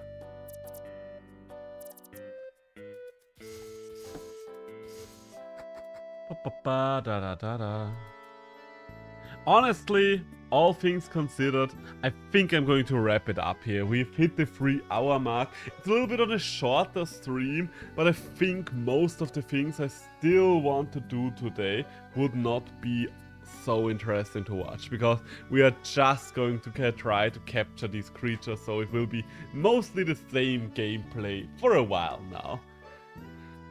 So yeah, let's wrap it up. Let's wrap it up for the day. I will still keep playing because I will try to capture all of these things off screen and get them prepared and ready to have a PvP team till next time. But until then, let's wrap it up for the day. Let's wrap it up for the day. As always, thank you all for joining me. I was glad to have you here on this, the final PvE stream of Coromon.